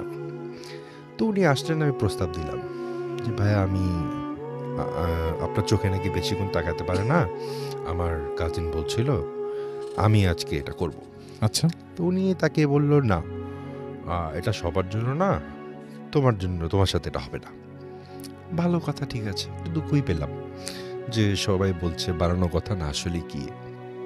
আরেকদিন শুনেছিলাম আমার কাজিনের বাসায় পুরনো এক ওই যে মাটির তৈরি জিনিসপত্র থাকে না, গ্রামে পাওয়া যায়, এরকম একটি ঘোড়া, মাটির তৈরি ঘোড়া ছিল। আচ্ছা, যে পুতুল বা আরো কিছু পোড়া মাটির যেগুলো পাওয়া যায়, হ্যাঁ, ওটা আবার একটু আধ্যাত্মিক দেখতে, সাদা রঙের পেইন্ট করা। তো একদিন ঢুকে দেখলাম মেইন দরজা দিয়ে ঢুকে হাতের বাঁ দিকে একটা ঘোড়া রাখা, বেশ বড়। আমি জিজ্ঞেস করলাম ভাই এটা কি? তো বলে এটা কার বাসা জানি ছিল, দিতে বললো। আমি বললাম দেখতে খারাপ লাগবে না, ড্রয়িং রুমে এমনিও কিছু নেই, রেখে দিই। ভালো কথা। তো ঘোড়ার মুখটা ছিল বাম দিকে বাঁকানো। আচ্ছা, তো মানে বানানোই ওরকম ভাবে। আচ্ছা। তো মাটির জিনিস বাম দিকে মুখ তো ওভাবেই তো থাকবে, স্বাভাবিক। জি। তো কিছুদিন পরে আমার ওই কাজিনরা বলছে যে ওই অন্য যে বন্ধুটা, ওই ভাইয়া তো ওই ঘরে আসে প্রায়ই। জি। তো ওই এসে উনি মানে এক রাত থাকে বাসায়। থাকার পরের দিনে ঘটনা হলো যে ঘোড়ার মুখ বাম দিকে নিয়ে ওটা এখন ঘুরিয়ে ডান দিকে হয়ে গেছে। আচ্ছা, একাই। আমি বললাম এইটা কিভাবে সম্ভব? তো পরে আমি গেলাম, আমি কিছুদিন তখন ঢাকার বাইরে ছিলাম, তখনকার শোনা ঘটনা। পরে গেলাম, যাওয়ার পরে দেখলাম না, ঘোড়াটা নেই, উনি এটা সরিয়ে রেখেছে। এবং তারাও মুখে বললো, আমার কাজিন যে থাকে সেও বললো হ্যাঁ এরকম ঘটনা ও ছিল, তারপরে এরকম একটা ঘটনা হয়েছে, তারপরে আমি ভয়ে ওটা সরে ফেলছি। তখনও একটু ব্যাপারটা খটকা লাগলো যে কি বলে এরা। আর আরেকটা ঘটনা ছিল, মানে যেটা শুনেছি সেটা হলো সেই বন্ধু, উনি যখন থাকতেন উনি নাকি সারা রাত ঘুমোতে পারে না। আচ্ছা। উনি সারা রাত জেগে গিটার বাজাতে হতো। ওনাকে জানি কে বলে গিটার বাজাতে, এই জন্য গিটার বাজায়। আচ্ছা, এটাও শোনা। তো এইগুলো হলো ডেভেলপমেন্ট স্টোরি, যেগুলো শুনে তারপরে একদিন এক কারণে, কোনো একটা কারণবশত ওই ঘরে, ওই ফ্ল্যাটে আমাদের থাকতে হবে। আচ্ছা। রাত হয়ে গেছে, আমিও বাসায় যাইনি। তো আমার সেই কাজিনের ছোট ভাই, সে এবং আমরা শুভ হলো পাশের রুমটায়। আচ্ছা। আর কাজিনের রুমে উনিই শুবেন। তো শোয়ার আগে আমার ওই সেই ছোট কাজিনটা, সে আবার একটু ভীতু প্রকৃতির। তো সে শোয়ার আগে আমাকে বলছে, কৌশিক তুমি আমার সাথে থাকো, কারণ এখানে তো অনেক কিছু শুনছি, তো আমি তো একটু ভয় পাচ্ছেন। আরে সমস্যা নেই, কি আর হবে, চলো ঘুমাই। তো শুতে গেলাম, আনুমানিক মনে হয় রাত 1টা বা 1:30টার দিকে গল্প করে আমরা ঘুমাতে গেলাম। তখন শোয়ার কিছুক্ষণ পরে শুনি গিটারের শব্দ, হালকা একটা গিটারের শব্দ কানে আসছে। আমি শুনে কিছু বলার আগেই আমার কাজিন ঘুরে আমাকে বলতেছে, তুমি শুনছো? আমি বললাম কি আওয়াজ পাওয়া যাচ্ছে একটা? বলে হ্যাঁ, গিটারের শব্দ, একই সুর, পাচ্ছ? আমি বললাম হ্যাঁ পাচ্ছি। ও উঠে বসলো, উঠে বসে লাইট অন করলো, লাইট আর বন্ধ করা যাবে না, এই ঘরেও থাকা যাবে না, চলে যাই। আমি বললাম আরে থাকো, 2টা মিনিট থাকো, দেখো না কি হয়। হ্যাঁ, তা আমি যেটা বললাম, আমার এগুলো বিষয়ে ভয় একটু কম, কিন্তু তখন একটু চিন্তা আসলো যে গিটারের শব্দ হয়তো আশেপাশে কেউ বাজাচ্ছে, ওটার আওয়াজ হবে। কিন্তু মজার বিষয়টা এটা ছিল, যেটা সন্দেহজনক, যে একই সুর বারবার কেন বাজবে, সেটাই এটাই হচ্ছিল। পরে তো কাজিন বলল না এখানে তো আমি থাকবো না, জোর জবরদস্তি। পরে আমার কাজিনের রুমে গেলাম, ওনাকে জাগানো হলো, বলা হলো এই ব্যাপার। আচ্ছা, ঘুমের বসে ছিল, টায়ার্ড ছিল। উনি খালি বললো ঠিক আছে এক কাজ করো, তোমরা তাহলে আমার রুমের সামনে শো। আমরা ম্যাট্রেস ট্যাট্রেস নিয়ে ওই তার রুমের সামনে ঘুমিয়ে পড়লাম রাত্রে। আমি তো ঘুমিয়েছি, এখন কাজিনের ঘুম হয়নি, কিন্তু তার সাথে ছিলাম। আচ্ছা, এই আর কি ঘটনা। Thank you so much, thank you, অনেক ধন্যবাদ আপনাকে। এবং আমি দেখতে পাচ্ছি যে আমাদের এখানে টুইটারে অনেকে লিখছেন। হানিফ আমাদের সাথে আছেন খুলনা সিটি থেকে, আমাদের সঙ্গে আছেন মইনুস সাগর, এছাড়াও নিজাত তাজরিয়ান আমাদের সঙ্গে আছেন। আমাদের সঙ্গে আছেন দেখতে পাচ্ছি মইনুস সাগর, জান্নাত নিম আমাদের সঙ্গে আছেন, আবু নোমান ফয়সাল আমাদের সঙ্গে আছেন। আমাদের সঙ্গে আছেন দেখতে পাচ্ছি এছাড়াও প্রিন্স রাজ আছেন আমাদের সঙ্গে, সজীব আমাদের সঙ্গে আছেন, এস কে মিলন, এছাড়াও আমাদের সঙ্গে আছেন দেখতে পাচ্ছি মুশরান সিদ্দিকী আমাদের সঙ্গে আছেন দেখতে পাচ্ছি, এমডি আরিফুর রহমান, এছাড়াও আমাদের সঙ্গে আছেন দেখতে পাচ্ছি আবু নোমান ফয়সাল আমাদের সঙ্গে আছেন, আরিফুর রহমান, এছাড়াও মনিরুজ্জামান আমাদের সঙ্গে আছেন, নাসিম প্রেম আমাদের সঙ্গে আছেন, আমাদের সঙ্গে আছেন দেখতে পাচ্ছি এছাড়াও আরও অনেকেই, এস সাব্বির সহ আরও অনেকেই। থ্যাংক ইউ ভেরি মাচ যারা এতক্ষণ পর্যন্ত আমাদের সঙ্গে ছিলেন, আপনাদেরকে অনেক অনেক অনেক অনেক ধন্যবাদ। এবং আশা করছি যে আপনারা এনজয় করেছেন। আমাদের যে ভূত এফএমের পেজ আছে রেডিও ফুর্তির, সেখানে আমি দেখতে পাচ্ছি অনেকেই আছেন। আমাদের সঙ্গে আছেন দেখতে পাচ্ছি মোসাদ্দাম হোসেন, অ্যাঞ্জেল মুনা আমাদের সঙ্গে আছেন, আমাদের সঙ্গে আছেন প্রিন্স শহীদুল, এছাড়াও মোহাম্মদ সালমান খান আমাদের সঙ্গে আছেন, ফারজানা ইসলাম আমাদের সঙ্গে আছেন, আমাদের সঙ্গে আছেন ইমন খান হৃদয়, এছাড়াও আছেন আমাদের সঙ্গে শাহা অভিরাজ, আমাদের সঙ্গে আছেন সিএম মবিহুর পুলক, এছাড়াও জাকির হোসেন আমাদের সঙ্গে আছেন, আমাদের সঙ্গে আছেন দেখতে পাচ্ছি এমডি জাহাঙ্গীর আলম, লামিসা অরিন আমাদের সঙ্গে আছেন, এবং আমাদের সঙ্গে আছেন দেখতে পাচ্ছি সাদ্দাম আরোহী সাকিব আমাদের সঙ্গে আছেন দেখতে পাচ্ছি, ওবায়দুল্লাহ সাব্বির হাসান আমাদের সঙ্গে আছেন, প্রিন্স শহীদুল আমাদের সঙ্গে আছেন, শাওন ইসলাম আমাদের সঙ্গে আছেন, আমাদের সঙ্গে আছেন মোহাম্মদ সালমান খান, এছাড়াও আমাদের সঙ্গে আছেন দেখতে পাচ্ছি প্রিন্স সহ আরিয়ান প্রিন্স আমাদের সঙ্গে আছেন, জুবায়ের আহমেদ আমাদের সঙ্গে আছেন, আমাদের সঙ্গে আছেন দেখতে পাচ্ছি আমান আহমেদ আমাদের সঙ্গে আছেন দেখতে পাচ্ছি, এছাড়াও খন্দকার সাব্বির সহ আরও অনেকে। থ্যাংক ইউ ভেরি মাচ যারা এই পেজটাতে ছিলেন। রেডিও ফুর্তির যে পেজটা, সেখানেও দেখতে পাচ্ছি আমাদের সঙ্গে অনেকেই আছেন